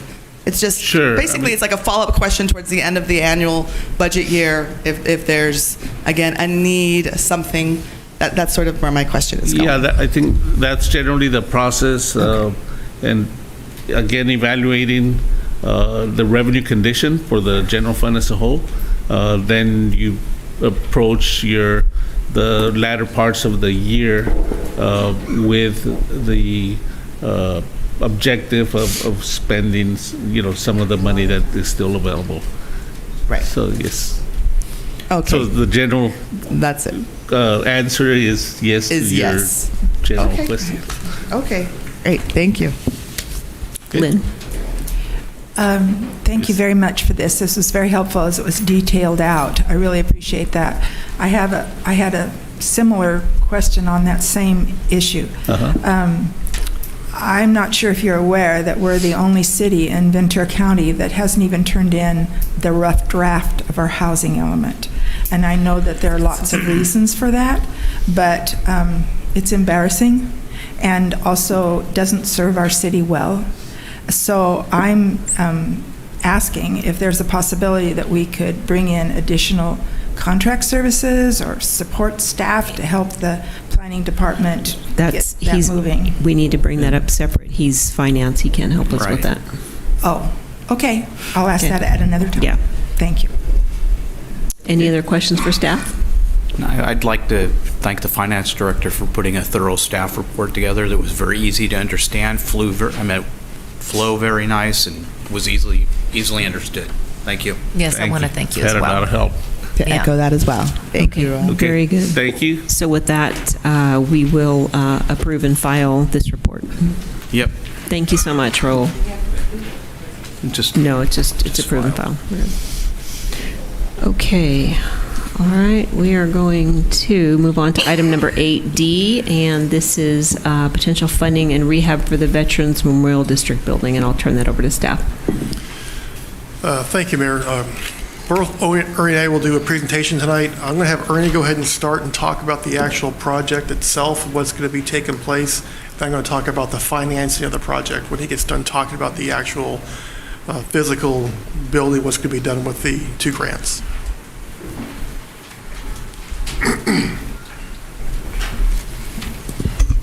Well, thank you very much. Good evening, Madam Mayor, our City Council, and staff. My name is Ernie Villegas, and I am the Special Projects Manager for the City of Fillmore. But I wear 2 hats. I'm also on the Board of Directors for the Fillmore-Piru Memorial District. And I started that endeavor last year when there was a resignation, and I was appointed to that seat. And one of the reasons is because I have had an interest in looking at what we can do to our facility, our community center, and it's the Girl Scout building as well. As you know, our community center is in need of some repairs. And it's been a while since we've had some remodeling, about maybe 12 years ago when they did some upgrades to it. But that building was built in 1954 for the purpose of serving our community, and it's been served well over the years. It's been run by the the Fillmore-Piru Veterans District throughout those years, and they have been working diligently to try to keep the cost down for our community. As you know, we are a low-income community, and that facility has been used on a weekly basis, almost every week during the year. COVID has slowed it down a little bit, but nevertheless, there's repairs that need to be done. So one of the things that I wanted to do when I started on the board was to take a look at how we might be able to go ahead and try to provide some funding, if you will, through grants or whatever. So I reached out to the state and to our feds and to our county to find out what we can do to help that facility, utilizing some grants. Through that course, I've been also working with our city manager, with Dave, on how we might be able to kind of partner in trying to come up with a game plan to be able to go ahead and complete that renovation. Last year, I got a phone call from the county. The county was pretty excited that there was an opportunity for us to work with HUD, their Federal House and Urban Development, and with the state of California's Housing and Community Development Group, along with the county. They were interested in looking at what they call a resiliency, RIP, infrastructure program. And this was due to the Thomas Fire in 2017 and other disasters that happened during that year. And so the funding came out to try to help those areas that they've identified that have been hit because of these disasters, and primarily areas that had a low income rural areas. So we reached out to the county, they to the state and to the feds. And long story short, we actually were qualified to receive some funding for that. So we worked at making the application to HUD, and we worked diligently with their staff, the consultants. And bottom line to that, we were approved for $1.2 million that will come toward the renovation. Now, mind you, initially we wanted to repair the roof. The roof needed it. We wanted to make sure that we had that so we can open the doors and people can utilize it on an ongoing basis. They asked in turn if we would be interested in developing a resiliency center. They don't have to build from the ground up. You know, we have an established facility, and I said, look, we've used that facility in the past. We've used that facility in 1969. We had the flood. We used it during the earthquake when we were completely isolated. We've used it in 2004 when we had the big river and the flood. It took part of Santa Paula Airport and some of our equestrian center. We were able to use that facility. And just recently, we were able to go ahead, because of the fire, we opened it up. But what we don't have in our community, in our particular area, you know, which is Piru, Fillmore, and the outlying areas, we never really had a plan, a game plan, an emergency center that if we are isolated, you know, we have the supplies and the means. If we had to put cots out there to have people, you know, during the earthquake, that's what we had to do, is bring people out there so they could at least have a temporary facility. We've worked with Office of Emergency Services over the years, but we've never had anything that really sort of identifies and really has something that we can utilize here. So I contacted Ventura County Human Services. They're building a new facility in Camarillo where there would be a supply warehouse for emergencies. So I called them and I said, what would happen if we had another earthquake and we were isolated from the east and the west like we've had in the past? Wouldn't it be to our advantage if we had a resiliency center here that had supplies that we can utilize, and working with Red Cross and working with Ventura County Human Services, which is now sort of taken over Red Cross with more manpower. They've allocated the funding to do that. Well, they jumped at it, and therefore we now have a memorandum of understanding where they will provide us supplies. So our community center not only is going to be a center for community events, so people can have their quinceaneras and they can have their receptions and they can have their programs, and nonprofits can utilize it, and our schools can utilize it. We'll have it so in time of need, we're going to be able to go ahead and use that to really protect not only the community of Fillmore, but Piru and our whole Santa Clara River Valley. And it's something that's going to be backed up by money. So, from the amount of items that we said, we came up with things. They said, just whatever it is, make a list of all the things that you really need to do. And I said, really? I think I can do that. And we did. And we came up with something around $2.1 million it would take to completely renovate it. So HUD went ahead and gave us the nod. They says, we will give you $1.2 million. I get a phone call from the county. And they said, you know what, we have a county CDBG grant. And we'd like for you to go ahead and put in for all the remaining things that you're going to need to have that will be able to do it, and we might be able to go ahead and qualify you for some money. So I was thinking, well, maybe if we get another $200,000 or $300,000, we might be able to cover some other things that we need to do, paint, windows, whatever it is. So we went ahead and did that. And again, with the help of the county and with the city helping us through these series of phone calls and everything, we finally got a decision. Ventura County allocated another $1 million. So we have the ability and the opportunity right now for $2.2 million that will go into that community center that will provide us another 30 years, plus it will be a resiliency center for any time that we need it in case of an emergency. So this is not a matching fund. This is a funding that we're going to need, and we're coming to the city to ask for some help, financial help, providing some loan, if you will, maybe a line of credit. So when we start this process, the first thing we have to do is we have to go ahead and get an environmental engineer to come in and do this assessment that's required. It's called NEPA, and it's also CEQA. So the environmental engineer needs to come in, do that report, and then after that report is done, then we can go ahead and go and offer bids for a project management team to oversee it. But we also know that's important for the city being a partner and the county being a partner along with the district, that we ensure that we have the ability for us to oversee and make sure that all the T's are crossed and all the I's are dotted, because federal grant monies, you have to be pretty particular. So we've developed a team, if you will, and that team will consist of Bill Morris, who's the president of the district, myself, and our city manager, our assistant city manager, and Roel Briones, our financial guy here. That will be sort of the team that will help oversee and make sure that everything is being done. We also are going to go ahead and refund the monies back as the projects are being done. So, and Dave will talk a little bit about how that's going to work, but in essence, you will receive all the money back when the project is complete, and you will be doing it on certain timelines. So I'm asking the council to be a team, to be a partner in this, and help us with the financial assistance we need as we go through this project, and you'll be totally reimbursed as we go through. And with that, I'll turn it over to Dave, and then I'll be open for any questions you may have. Thank you. Thank you, Ernie. For the financing of the project, we initially talked about potentially doing a loan, but through further discussions with Tiffany and the county and with the district, we feel it'd be better to do a line of credit.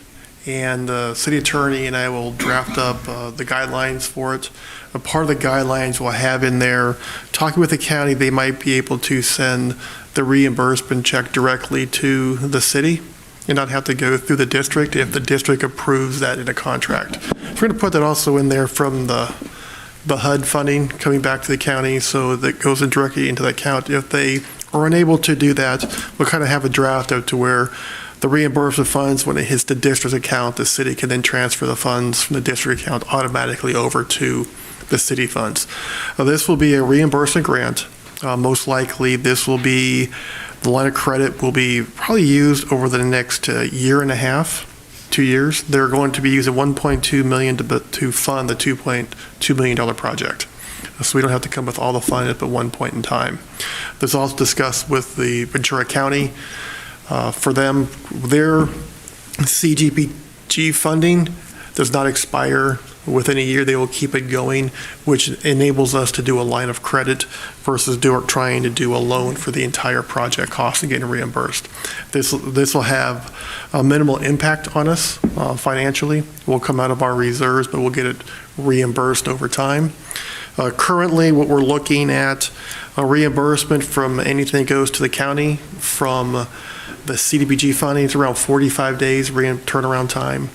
And then we ask for reimbursement from the state or HUD. It goes to the county, they take a look at it, then they send it up to the state. When the state gets it, they indicate a between 45 and 60-day turnaround time. So you're looking at approximately 3 months at the most, based on our early conversations we got back today. So overall, I feel very confident we'll be repaid in time. We fill our coffers. We're going to bid the project as one project, not break it up into separate pieces. We are only allocated that $2.1 million. We will not be, or $2.2 million. We will not be going over that. If we need to take items out as we go through the project, we'll take items out, but that's all that we're allocated for. We've had a great partnership with the district as I've been here. I know prior to that it's been a great as well. Community uses it. I think the city staff and the city residents view it as one of our buildings, as one, and I'm really pleased of the work that Ernie has done and the team to get this money to come in here and to take $1.2 million, if you will, as a line of credit to get $2.2 million back. It's a pretty good investment and be reimbursed on it. So again, thank you for your effort, and hopefully City Council will award a line of credit, and then Tiffany will work on the details for a contract to be signed by their board. Any questions for staff, Ernie or Dave? Lynn? So this is virtually a pass-through. In most pass-throughs, there's also some administrative costs. This is totally exciting that we're going to be having a wonderful makeover of our wonderful building. But it will take the financial department, as well as it has taken the city business time. Is there any compensation for the city on that, or is this straight a gift? This is straight. We're not asking, at this point in time, no interest has been asked on the credit. Being this is a real partnership, and so our partnership with them is for our city staff to help them get through this process. We do benefit from it as well. In times of emergencies, we go in there right away.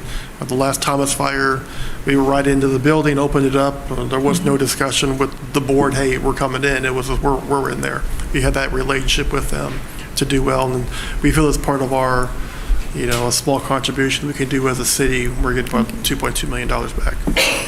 And you feel we have the capacity for the staff to do that without additional means? Yes. Okay, great. Thank you. Other questions? I have one. Okay. As far as impacting the general fund reserves, how is this going to impact it? I mean, is it going to take chunks of it out at a time, or is it going to take the 1.2 right up against it?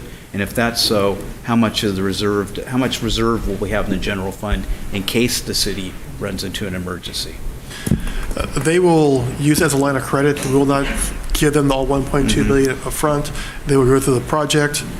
They will give us the receipts of the bills. Bills will be paid at that point in time and drawn down from the $1.2 million.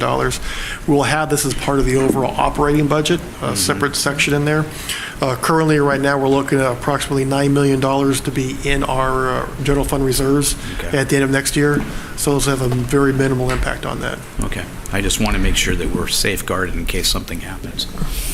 And Dave, I think you just answered my question. We're going to line item this out as an additional expense so we can track it. Correct. Okay.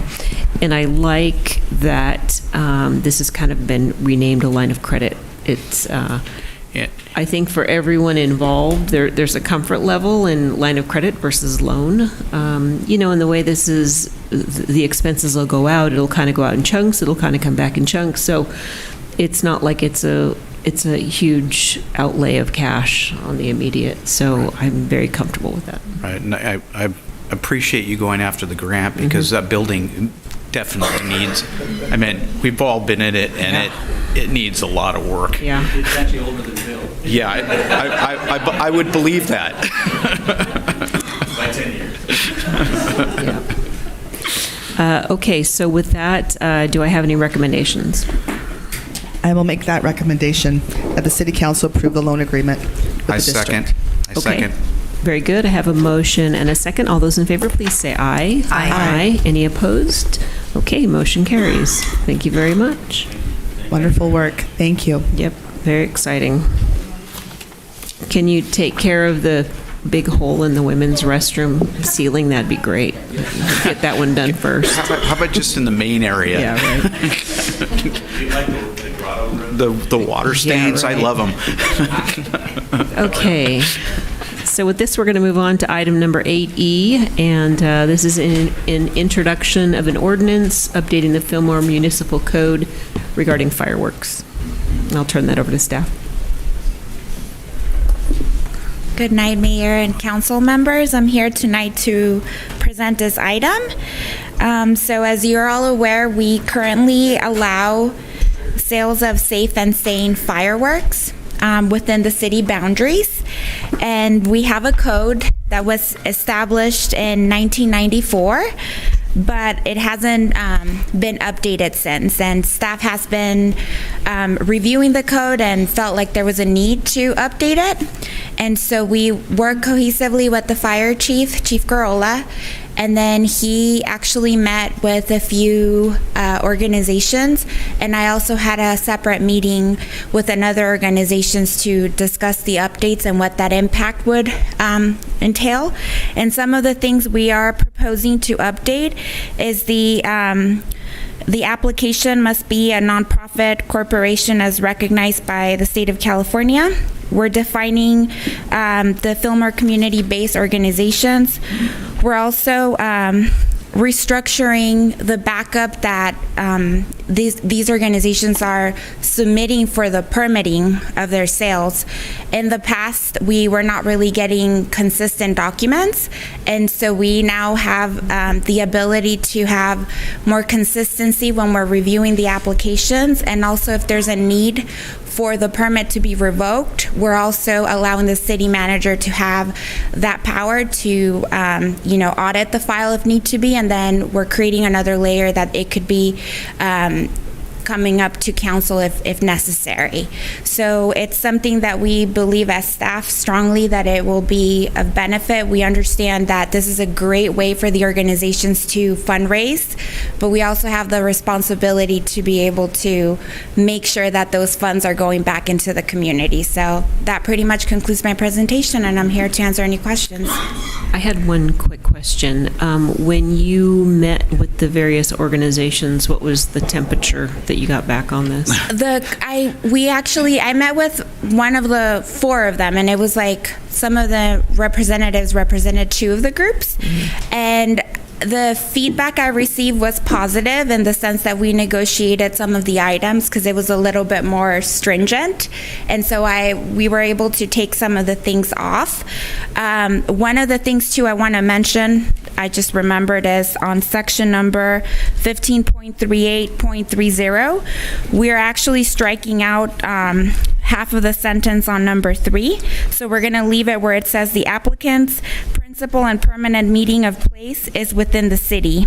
So we're removing the nonprofit status because we understand that sometimes that nonprofit status taxes are filed, in a different county because they belong to a much larger organization. So that part is going to be taken. But I received pretty positive feedback from the larger ones. Mr. Lee, Scott Lee, who is actually one of the authors of the code, met with me, and we went back and forth on how to make this work out. Okay. But I think they were on board with the fact that we do need to have a bit more consistency on being able to audit the files if need to be.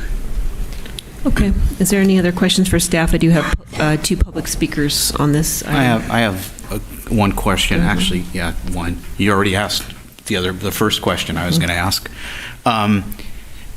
With this second reading coming in 2 weeks, and then the application flipping open in May that quickly, shouldn't we be giving a little bit of leeway time this time around, this year, to the organizations to wait till next year so they know that it's going to be?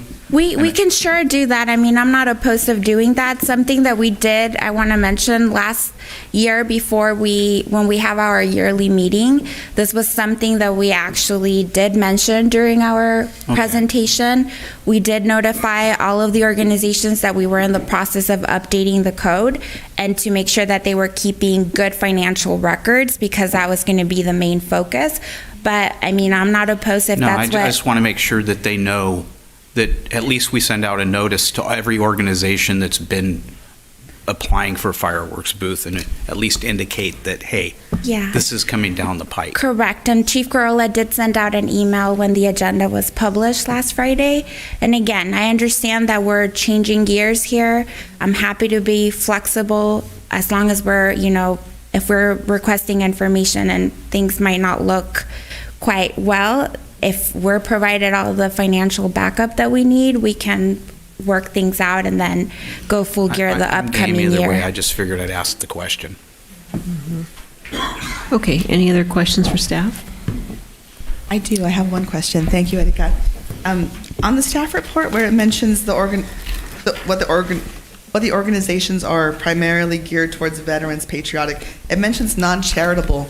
But all of these organizations are nonprofit. None of them are for profit in terms of their funds that they Correct. use. Okay. Yes.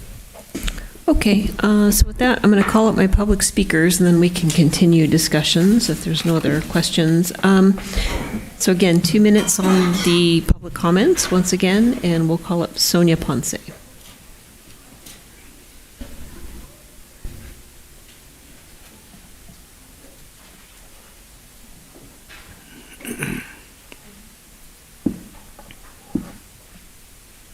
Good evening.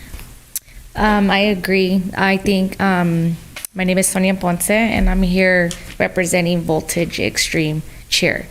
95% of our kids, our athletes, are Fillmore based, and I just think we need a little bit more time to not just here, this is what you guys need to do, and we don't have enough time to get all our stuff together regarding like our nonprofit. We are a nonprofit, but we could just have a little bit more time because it's coming soon, and we're gonna have to sign up, and if we don't want to get turned down or lose our spot, you know, so that's just our main concern. If you could take in consideration of giving us a little bit more time, or till the next 4th of July.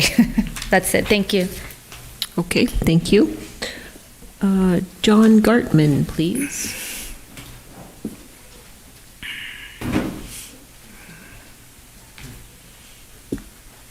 Thank you, Mayor and the Council. I'm John Gartman, the president of the Santa Clara River Valley Railroad Historical Society. And we have an issue with the 75% residency clause because our members are in multiple states and counties. And our volunteer base now is mainly Simi Valley, Moore Park, Ventura, Santa Paula, and Fillmore. Two of my other board members are here. Nick Martinez, he works for the railroad here in town. And Larry Jennings, he lives here in town and he works for the railroad here in town. But the fireworks sales is our like number one way we raise any kind of funding to keep us in business. You know, the liability insurance costs for the building and having a few train cars out there on the track is like $7,000 a year. And fireworks sales, like I say, that's what makes all of our stuff happen. We did put on the Rail Festival for many years, but without any passenger trains, it's kind of useless to have a rail festival. Anyway, I want to thank you guys for supporting the Boys and Girls Club. I think back to the days when I was a cadet at the Ventura County, the Ventura Boys Club in 1964. So I think it's a great organization. But anyway, that was my thing, was the 75% residency clause, because we can't meet that. We could staff a booth that way. We have 2 members that live here and 3 that work here. So, thank you. Thank you. Okay, that's the only public speakers I have on this item. So, any discussion amongst council? I do have a question. Okay. How could one respond to the last thought? How could that possibly be done? Is that something we can do, or is that something we can't do?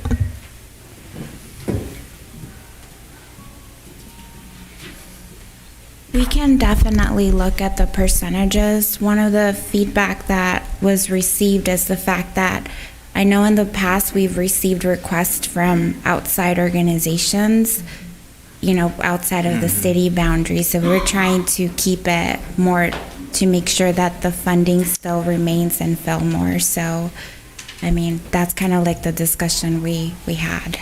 So they're still using the building here, correct? Mm-hmm.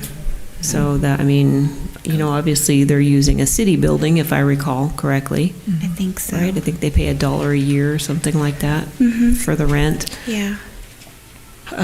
Maybe we can kind of pound that out a little further. I would have to say that because of the railroad and because of the Fillmore roots in the railroad.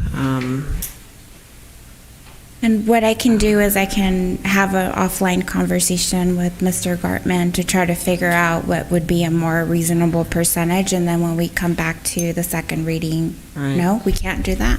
Sorry. Have to re-agendize. Yeah. Okay. Yeah, continue this if we're going to change any of it. Okay. The frustrating. And other than that, to me, I think everything else needs to move forward. I think we've talked about this for a lot of years. We have been very could just upfront that the strike rules that are changing. Right, we Yeah, could do so- that as an alternative, just we take change that that out? provision. Take that out, And yeah. then just go Right. ahead with what With the everything ordinance- else, and then Okay. come back with a tweak to that. And if the intent is for the monies to be spent here, perhaps we should ask for an accounting of how that money is spent. And that's one of the requirements. Right. We're So actually that would cover that issue. Yeah. That's in- that's so we in can here. do the 75%, strike that portion just for the members, but there's also a 75% clause that the 75% of the funds are to remain. So we can remain, yeah. delete That that should other be- section. Right. Okay. I mean, I'm in Thank you. agreement with that Yeah. because I honestly think that we need to move forward with this. I think we've been talking about it for a long time.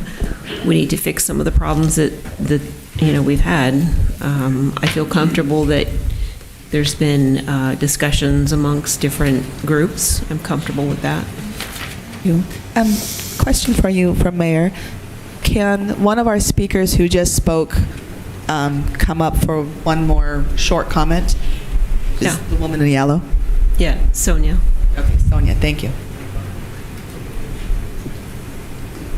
Sorry. So this is all new to me, so I'm just trying to figure out while everybody's coming and asking their questions. And I heard you say as long as for the railroad, they're meeting in Fillmore. I just wanted to know if there's another time, because I don't think you can answer back, but my concern is if we can meet, because I just want to clarify what the meeting is. Do we hold our organization meetings in Fillmore? Is that Fillmore based? I just need to be more clarified so we know how this is going to affect us. What we're talking about at this point in regards to the railroad is that 75% of their membership must be Fillmore residents. Okay, That's so- the issue that we're talking about. Is that Okay. your question? Yeah, so Okay, like if that's our answer. 95% and we can prove that 95% of our athletes are Fillmore based, then we would still be considered based out of Fillmore, whether we hold our meetings in Fillmore or have to practice sometimes other places. That's a question for Erica. Can you answer that, Erica? Yeah, that's correct.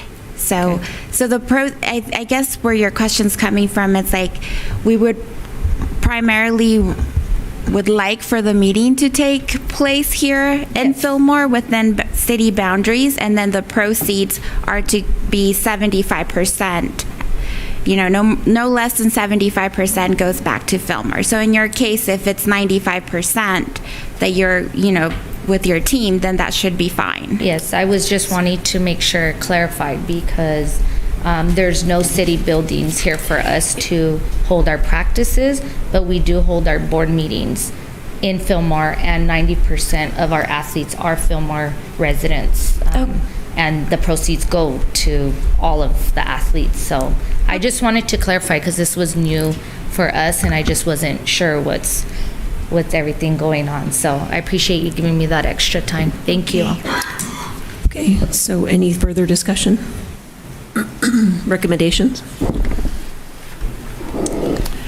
Mayor, question? Can we read this first reading of the ordinance with that 75%? Tiffany, do we need to read the title? Yeah, we'll read the title and we'll introduce the ordinance, but in the motion, if someone could just reference that we're removing that one clause. Okay. And then that can be addressed later. But before you do that, just real quickly, so that everyone that might be watching this related to fireworks understands, following up on her question, it's not that the practices have to happen in town, but that the nonprofits meetings, and she clarified that is happening in town, and so they're solid on that. But for anyone else similar situated, it's the meetings of the nonprofit. Correct. Thank you.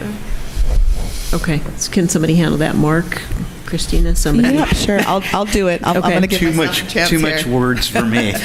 Okay, so I will make a motion that we, with the exception, we're going to cross out the 75% membership residents of Fillmore to read make a motion for the first reading of the ordinance of the City Council of the City of Fillmore, California, updating the city's regulations for fireworks as set forth in Fillmore Municipal Code, Chapter 15.38. I second. Okay, I have a motion and a second. All those in favor, please say aye. Aye. Any opposed? See, I Okay, used to have to, motion carries. during when we have to do the staff reports, Tiffany used to make me read all the second readings of it, like actually read the agenda. So I got,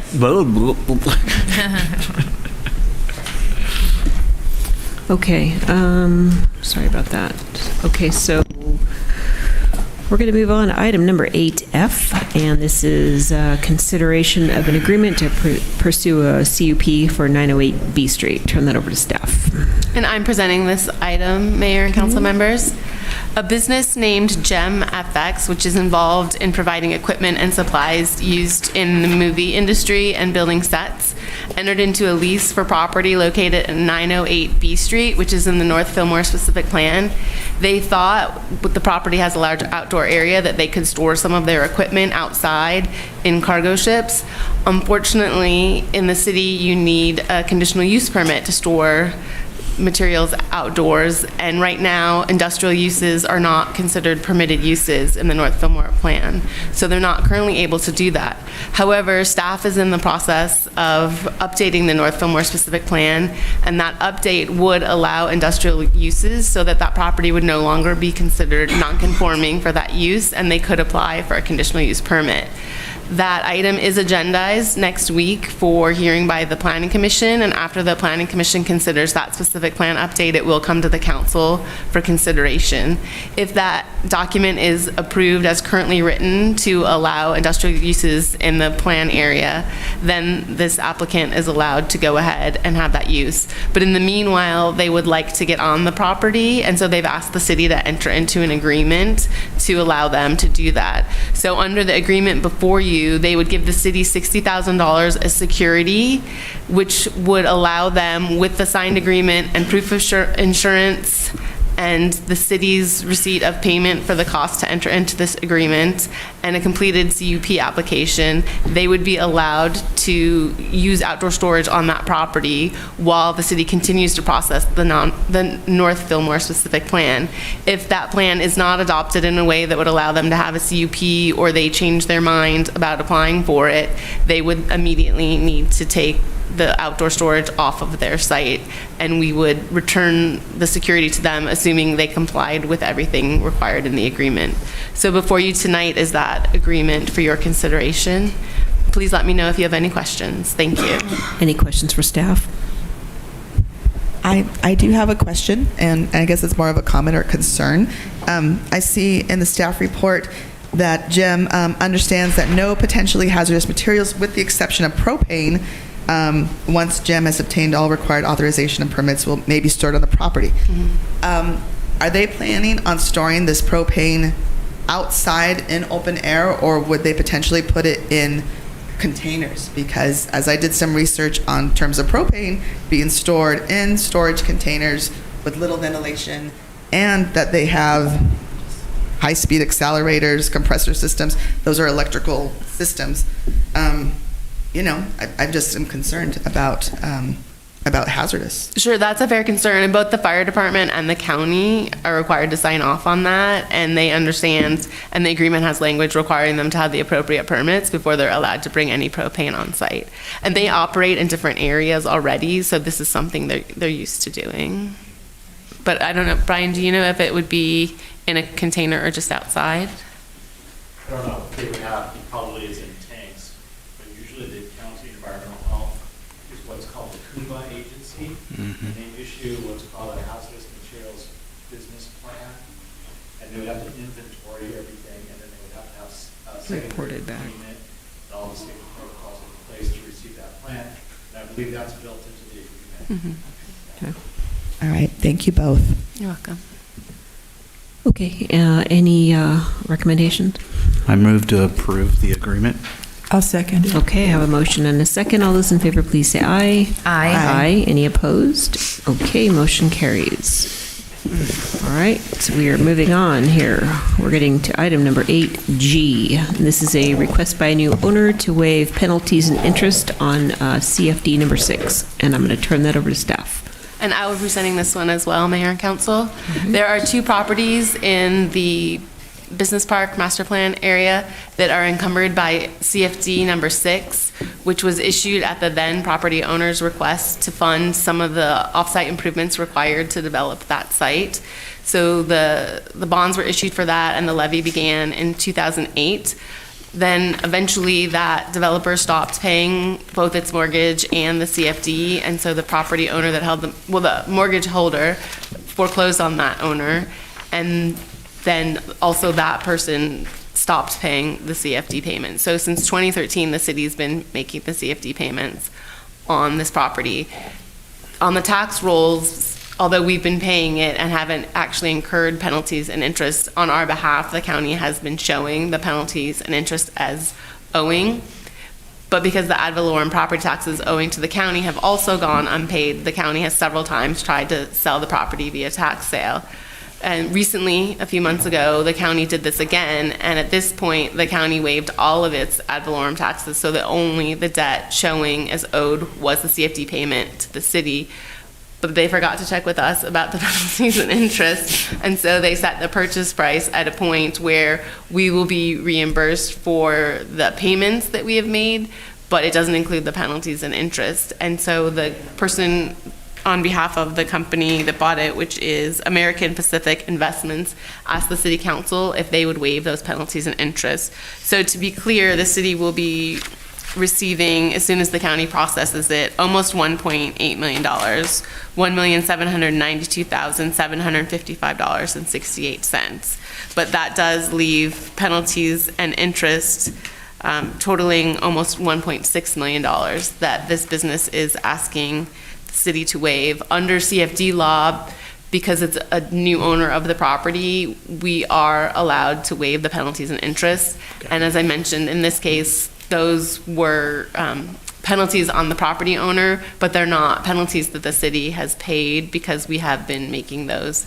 CFD payments. So the request before you tonight is to adopt a resolution making the required findings to waive that penalty and interest and allow the CFD to be wiped to zero, and the property owner asserts that he will make the payments going forward, which are about $200,000 a year. Please let me know if you have any questions. Any questions for staff? I'm just going to jump in and say hallelujah. Yeah. This is great by me. It's not money out of our pockets, and it gets this frees up the property. It gets this off our back. Yep. So and we'll be able to do something with it finally. Yep. This has been a huge impediment for the city to getting any development done is the CFD. It's been a major problem and a major stumbling block. So this is all very good news. And we have a buyer, so that's even more exciting. Yes. It's been sold. Okay. Anyone want to make a motion? I'll move to approve that the city council approve the waiver of penalties and interest on the CFD and the accrued before the current owner acquired the property. I'll second that. Okay, I have a motion and a second. All in favor, please say aye. Aye. Any opposed? Okay, motion carries. We're going to move on item 8H, and this is an appointment to fill a seat on the Citizen Transportation Advisory Committee. I'll turn that over to staff.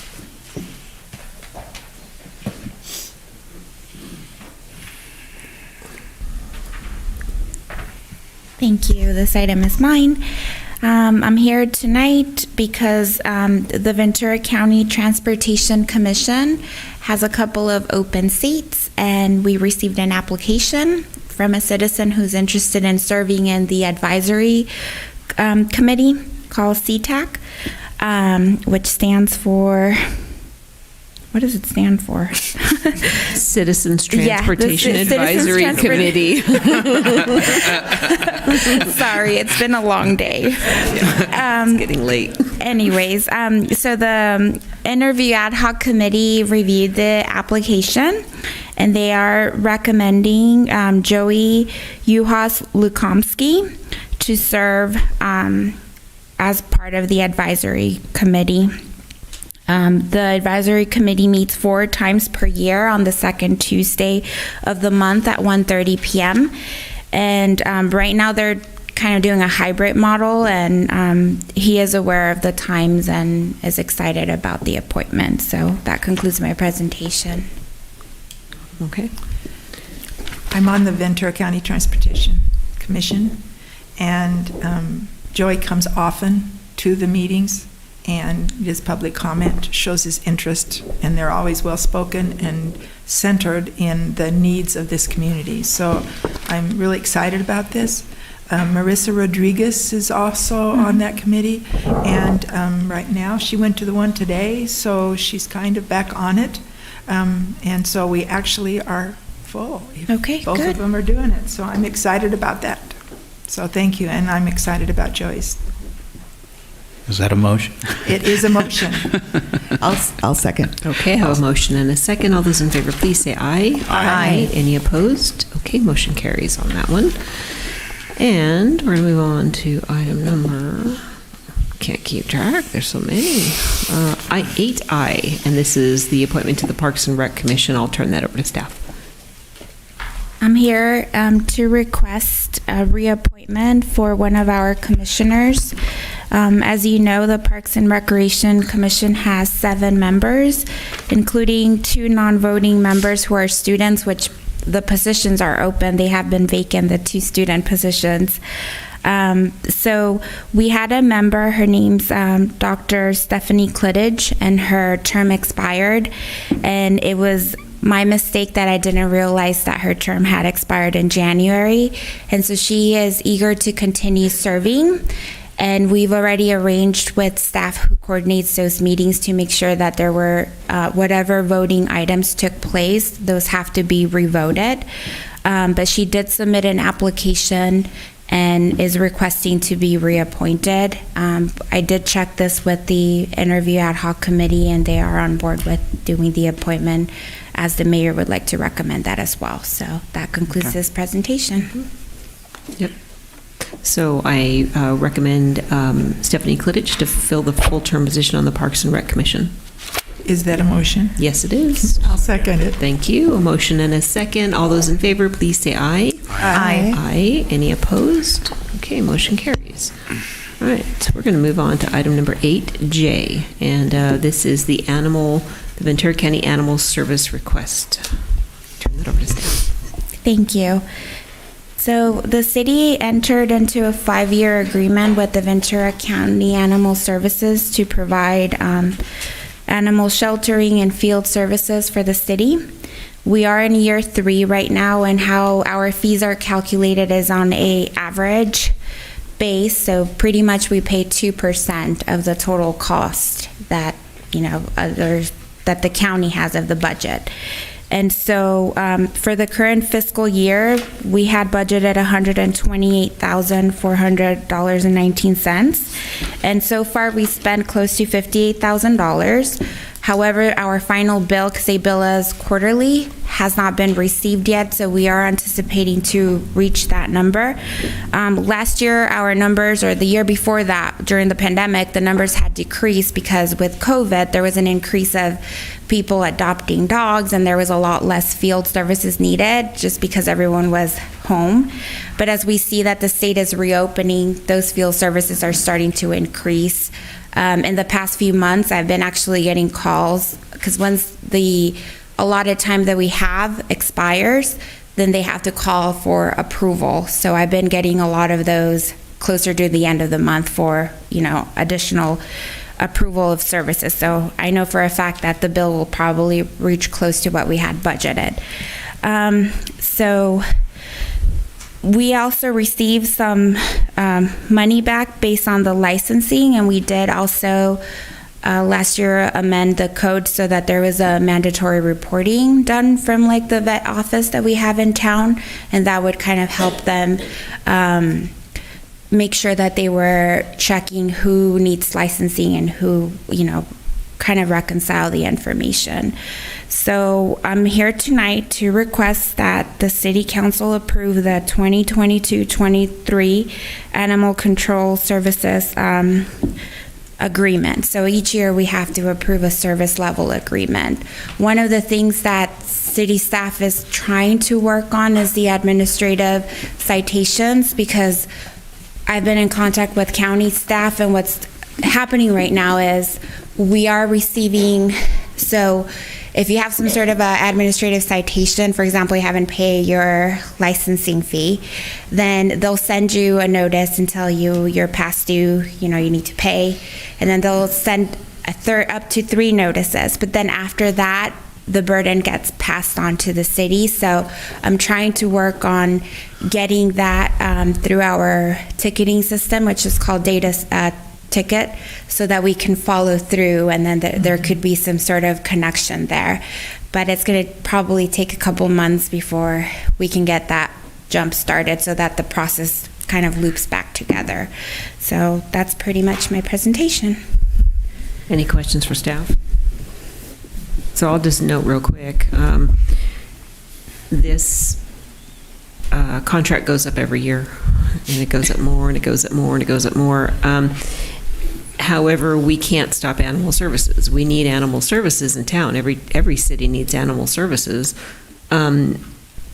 We've discussed in quiet before, what if we open up our own shelter? But that's highly expensive and just more than we can handle. So the one thing that I just want to make sure of is that, and I harp on this every time, the Ventura County Animal Services is going to begin expanding their properties, and they're going to build more, and the cities are going to be on the hook for it. So we have to keep track of this. We have to make sure that we're watching these contracts and reaching out ahead of time. And Erica, because you hear this in the meetings just like I do, they have to give the cities plenty of notice before they start adding these additional fees. But it's something that, it's coming down the pike. We know it is. So it's just something that we have to watch out for. It's not good news. Sorry. But this jump is not as great as that jump that was a couple years ago. No, a couple years ago it was probably 40%. And yeah. Oxnard, I think theirs was like 70%. And you're stuck. There's nothing you can do. You can't say no.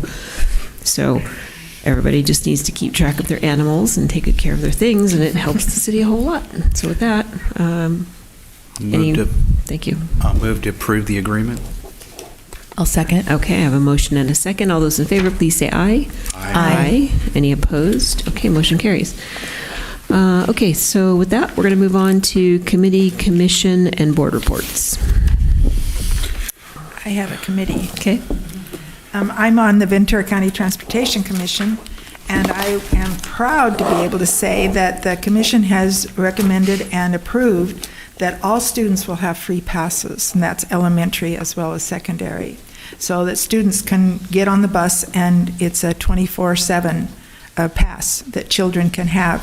I met briefly with the superintendent of schools, and the head of Ventura County Transportation Commission will be meeting with her to see if maybe that would help defray the cost of them, because I'm also on the Air Pollution Control Board, and we're asking school districts to change their buses to more electric vehicles, and that's expensive. And if they can coordinate with the VCTC that is bringing in electric vehicles, then it will help both the school district, the city, and the kids. But they also, if the parents go along, can go all the way to Ventura on a bus, and we're hoping to be able to get for Piru the buses that the kids can stay later at school and participate in activities. So it's really a win-win, and I'm excited about that. So. Anyone else? No, that's it. I just have a brief update from the Fillmore Piru Fillmore Piru Basin Groundwater Sustainability Agency, that the 2 sustainability plans are still with the state. We'll be meeting with our agency next week, and we're going to look at areas of where during drought we may be able to help replenish our Santa Clara River, and particularly in our area near town, near the fish hatchery, called the Cienega Project. And so I will keep the group updated about that. But it looks very well currently, although we are in a drought, and I think I've said this every meeting. Our aquifer is quite well, Our groundwater replenishes and recharges, I should say, with rain very well.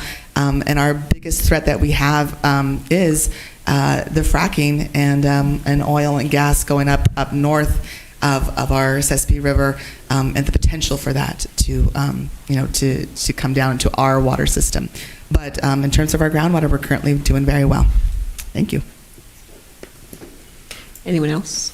Okay, City Council reports, recommendations, and comments.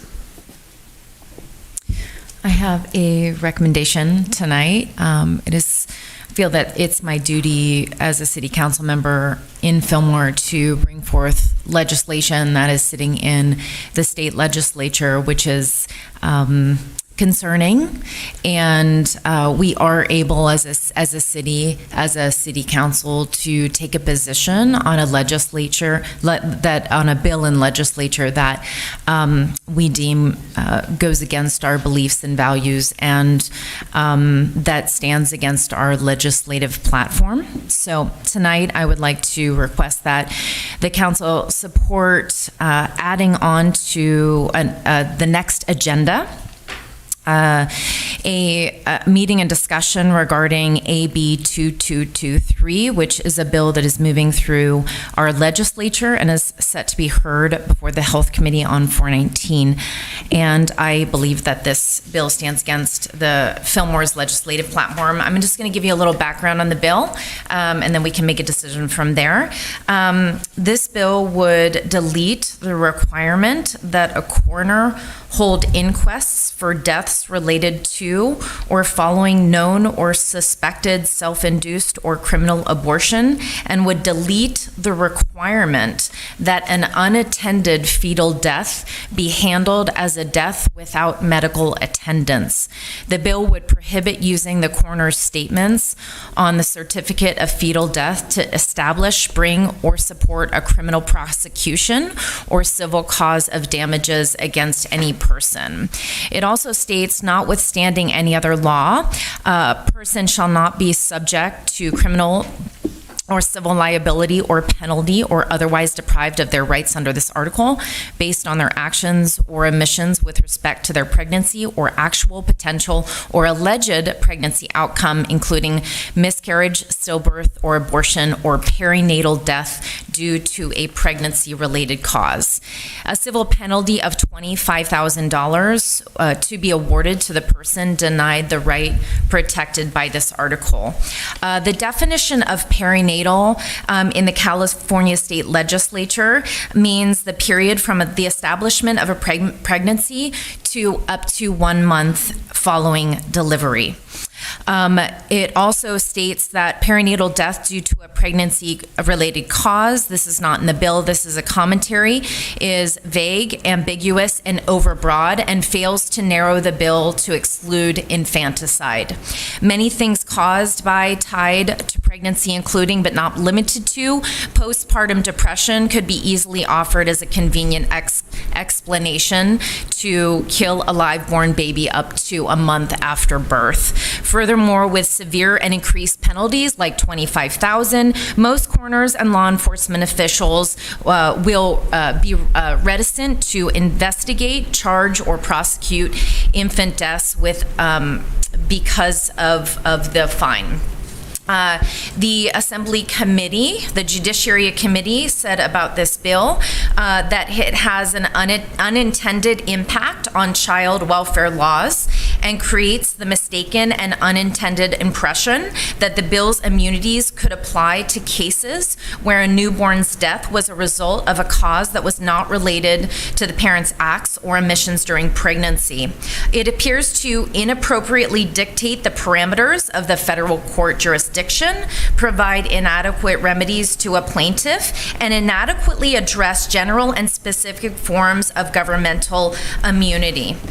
The bill in print appears to inappropriately dictate the parameters of federal court jurisdiction And the jurisdiction of federal courts is governed exclusively by federal law, primarily the federal rules of civic procedure. State law cannot supersede federal law to grant jurisdiction over state claims in federal court.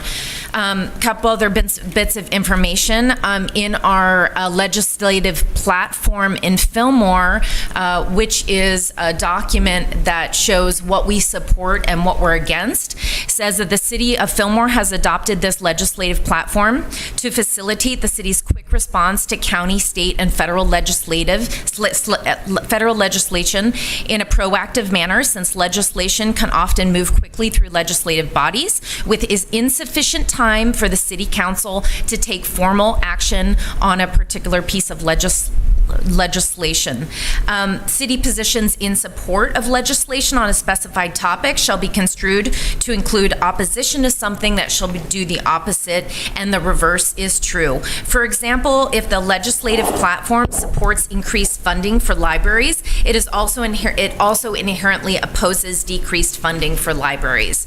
And in our public safety section of our legislative platform, it says that we will support legislation that enhances public safety and protects the public from crime.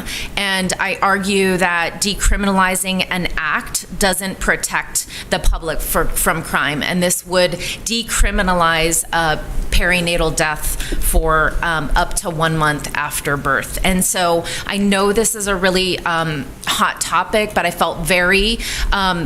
feel that the state legislature is really going too far in their bills. They're really pushing the envelope, and what's happening is it's actually going to end up creating a lawless society where people can do sort of whatever they want. So I want to take this into consideration. If there is full council agreement that this stands against what the city council stands for, then we can have a 5-member vote on this tonight, and we can write a letter to our legislators, as well as the author of the bill, Buffy Wicks, standing against this, or we can bring this back on the agenda for next time, and we can have a discussion and have a vote whether the city opposes this or not. So let me just ask for clarification. You said April 19th, that's within a week. So is this something that we could write a letter in support of, against? I would be in agreement to write a letter against, this bill to our leadership. It goes to the health committee on 4/19, so it's not going up for a vote, right? But I'd like the city to take a position on this early. So, but that would need the 5 of us to come together, and then it would need 3 of us to come together to put it on the next agenda. I would like to propose that we put it on the agenda. Okay. I want to thank you for your in-depth investigation in this. That's really well done.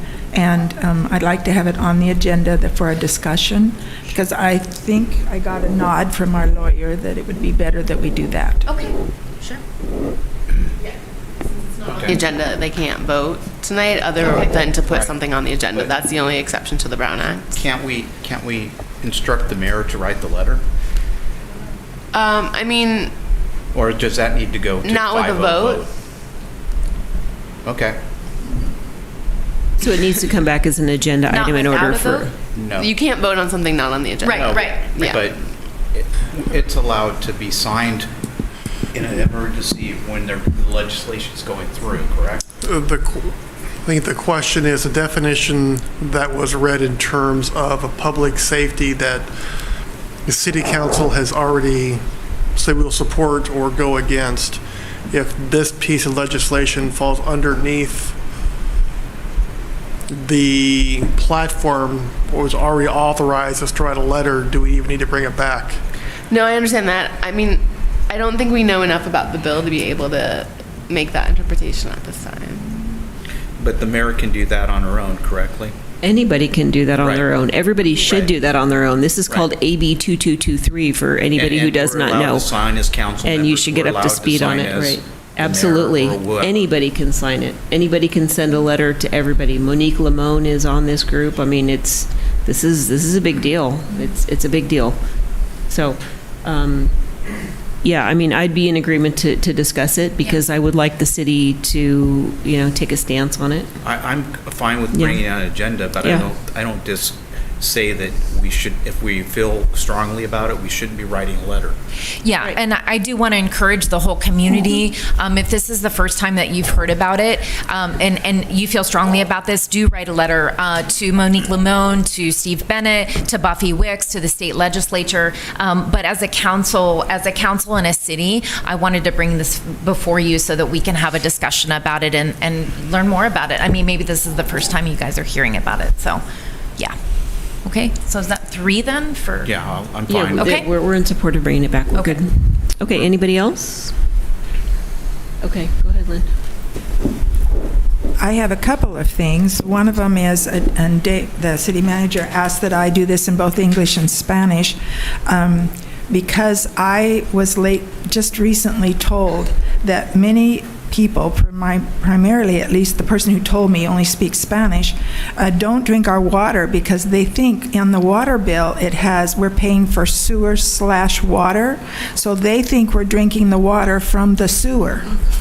And so I hope everyone understands that we are not doing that our water is safe. It may be a little hard, but it is safe to drink and it's healthy water. Y ahora en español, para las personas que estén aquí, que hablen español más que inglés, nuestra agua está muy bien en esta ciudad. En el recibo que recibimos de la ciudad dice que estamos pagando por el agua, pero también estamos pagando por el tratamiento que tenemos para el agua que sale de la poseta y todo eso.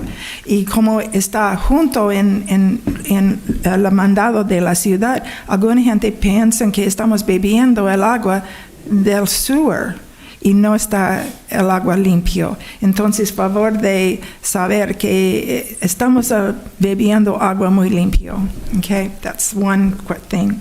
The second is what Christina said about the water that we have. We are unique in California to have our own aquifer. We do not get water from anywhere else. It's our aquifer. And our aquifer is in danger. The Board of Supervisors voted to protect the aquifers by requiring the gas companies, the oil companies, to have requirements for maintaining and making sure that the wells that they dig, the old wells that they have, are safe and that will not endanger. I was just at a meeting this afternoon where they showed a tiny bit of oil in water, just a tablespoon of oil in your water can pollute 50 gallons of water. And it's often that you don't even taste it. We have within 3/4 of a mile of our pure aquifer a old well. And after the Board of Supervisors voted to have everyone have to follow these proper procedures, the oil company raised $5 million to get people from Los Angeles to come up and have us sign propositions so that we will then contest that, and that if they have old wells, they don't have to do anything. They can just go ahead and put the excess water in there that they get from, or the fracking stuff they get, they can put them back into those wells, or they don't even have to maintain their wells. And that's so that there is now will be on the ballot Proposition A and B. And I ask that you vote for that and get informed about it, because it very much could damage our water system. So that's frightening to me. And the last thing, I want to thank all of you who spoke up today about the LGBTQ plus issues. It takes a lot of nerve to come to the city council. I know, because I used to be an activist before I was on city council, and it was hard for me to get up in front and see people that I work with and I care about and say something that might not be very popular. And that is what we have our democracy for. And I'm very proud of the fact that we ask people to have varying points of view. And many wrote letters, and I appreciate that. And they were on both sides. It wasn't just one side. And I had said, and I answered many of the letters to me, and what I said is I would give you my point of view on that so that you could hear my side too, or my idea about it. Our nation has certain days. We have Latino Heritage Month. We have Black Heritage Month. We have Behavioral Health Month. We have the Month of Women. All of those months are chosen by the government because these are groups that are underserved. They are given more tickets, they are given fewer services, they often have less income, and they often have less education because of not being able to continue. It's a hard situation to deal with, and that is why our nation also has an LGBT Pride Month that they honor, and this is our nation doing that. And I have a cousin who is gay, and he and his partner came to visit last year. Very attractive young men. And they were walking down the street, and they said, "Is this a safe community?" And I said, "Of course it's a safe community. This is Fillmore." And they said, "Okay." And so my husband and I, we lived very independent lives, but when we were together, we liked to hold hands. And so when we walked up and down streets, we held hands, and no one ever called a name to us. My cousin came back after 45 minutes. He said he and his wife, or his partner, were holding hands, and 3 different cars stopped and called them faggots. Now, this is not something, and many of you said that you respect, you have people in your family who are gay or lesbian, you have people who identify on that, and I agree with that. I feel, this is my personal feeling, that as a member of the City Council, my job is to make sure that we spend our money appropriately, that we support the businesses in town, but that we also welcome and honor every member in our community.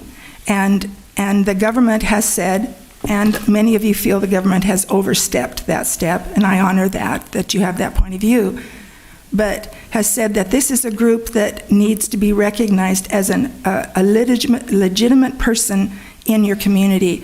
And the day that my cousin can walk down the street and hold hands with a man that he loves, without having slurs yelled at him, will be the day that I say we don't need this at all.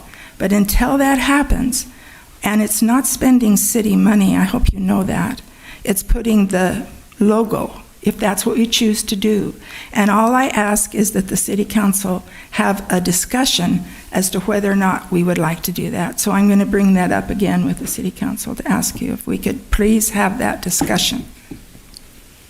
And I'm still a no. Okay. I'm still a no, too. I am absolutely in support of that, having this discussion of supporting our LGBT community. I want to make a remark because I didn't speak to this last time. I want to say that I support the LGBTQ community. I love the LGBTQ community. I produce TV shows that have LGBTQ members in our shows and have cast them myself. And so where I take a stand against this is government overreach.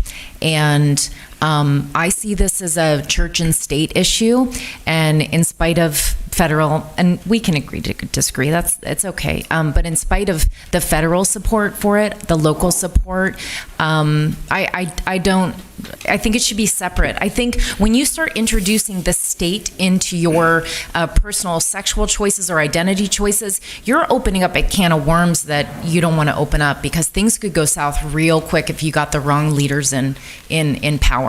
And I just think it needs to be kept separate. And so I will be at the event, and I will be meeting everyone and saying hi and all of those things in support of that. But I feel for everyone's safety, it's better to keep everything separate. And I do want to note that the outpouring of comments tonight and emails that I got, 99% are supporting that we the city stays out of it. I mean, honestly, 99%, and that is a representation of our community. And if we don't take the position of the people in the community, then what are we doing? We are you are we the people, and we are to serve you. So what you want? And if we don't listen to that 99%, then we're just pushing our own agenda. So thank you. I do love you guys. I love the community. I love the LGBTQ community, but this is a no for me. So let me just make a note real quick too. I mean, obviously I was the first to say no. And again, it was without conversation. We govern for Fillmore. We govern for the confines of Fillmore. We govern for safe water. We govern for safe streets. We govern for, budgets. This is what we do. This is our purview. We don't govern for lifestyle choices. I don't govern for lifestyle choices. You can choose to be anything you want. It doesn't bother me a bit. I'm inclusive of every person. It doesn't matter what color or whatever your agenda is. It doesn't matter what your political beliefs are. I have no problem with any of that. But as far as a governmental agency, I don't believe that we need to proclamate for lifestyle choices. Do we have Overweight Persons Month? Look at myself, 25 pounds overweight. Do I need to make a month for that so that I feel included because I choose to be overweight? And that sounds absurd, but I go back to the same thing. Lifestyle choices. Fillmore doesn't need to govern for lifestyle choices. That is my personal take on this. And nothing against anybody. Everybody is included. I have never gotten the indication that anybody wasn't involved or welcome in these council chambers or in any of the circles that I know or any of the people that I know in Fillmore. I've been here 20 plus years and I have never gotten that feeling. And I'm sorry that people still feel that way. 7% of the population identifies as LGBTQ, and of that 7% of the population, I believe 40% of them are youth.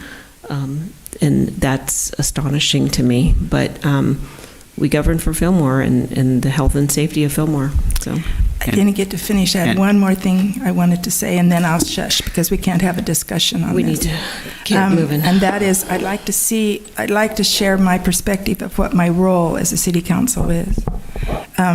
It's to represent the city, of course, but it's also to make sure that everyone feels included in the city, and that's everyone in the city. And the last Pride event was a really exciting time. It was simply a very easy, very calm, very quiet event on the city property. And several people who came said it's the first time they felt welcome in Fillmore. I want every single person in our city to feel welcome, regardless of your point of view on anything. And so that to me is one of the things I stand for. They're free to have their I'm just saying this is my, I don't want to have it, I just wanted to share that information because I know we're not supposed to have a discussion unless we choose to. Can I add one last comment, please? Sure. Thank you. So, without a discussion, and that's to say that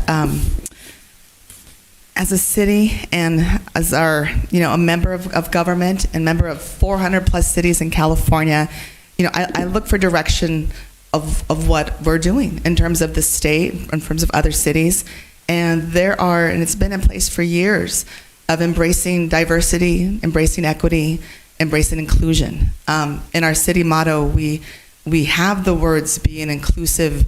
I don't have it in front of me, an area of inclusiveness, and we want people to thrive. I know those are a couple of keywords that we have on our motto. And so from the bottom of my heart, that's where I have come from my position. And I do appreciate everyone's input. And everyone who came out is doing the right thing of being civically engaged and stating their opinion, and we talking about it in a good, respectful manner. I just want to touch on another point, and that is just reiterating what Lynn said. That last year, I know there was talk after the event of it being out of control or getting completely out of hand. This was a lovely, lovely event, coordinated very well. with our city staff and with our local nonprofit and many, many youth. I also want to say that regards to lifestyle choice, and there will be people who that argument could go back and forth, but I want us to maybe consider again what we mean by lifestyle and what we mean with who we are as a person, as a being.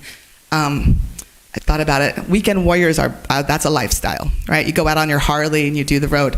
Who you ride with on your motorcycle, who is your partner, that is who you are. That is who your being is on a lifestyle choice.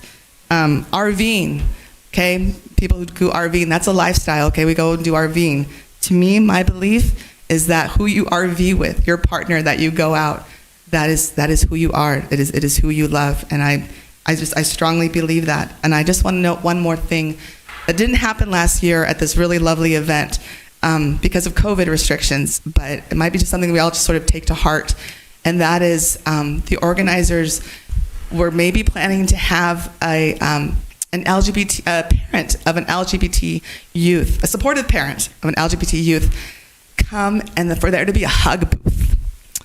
A hug booth. And because so many youth do not have that support. It would be a supportive parent of an LGBT youth who would come and just give a hug. So I just want to end with that. I know it's an emotional, there's emotions run high and passions run high. I'm glad that we can have this conversation, but what we can do to, again, always aim towards inclusivity and celebrating diversity, I wish we would. Thank you. Okay, so city manager's report. Just one thing real quick. I just want to say this weekend we dedicated a new street to Max Pena Way by the police station in the alley there. Great turnout. The family really appreciative of City Council for doing that. I want to pass on their congratulations to us and their thanks to all the City Council for getting that done. That's all I have for tonight. Okay, so with that, we're going to recess into closed session. We have 3 items this evening. We have a conference with the real property negotiator. This is in regards to 575 First Street, Fillmore. We have a second item that is a conference with the real property negotiator, also to consider negotiations and give direction to its negotiators regarding 510 Santa Clara Street. And our third item is conference with legal counsel regarding anticipated litigation. There is significant exposure to litigation in one case. So with that, we're going to recess and we'll come back out and report when we're finished.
Back in session. We have no reportable action tonight, so I will now I will adjourn the meeting to the next regular meeting of April 26th at 6:30 right here in City Council chambers. Have a good evening.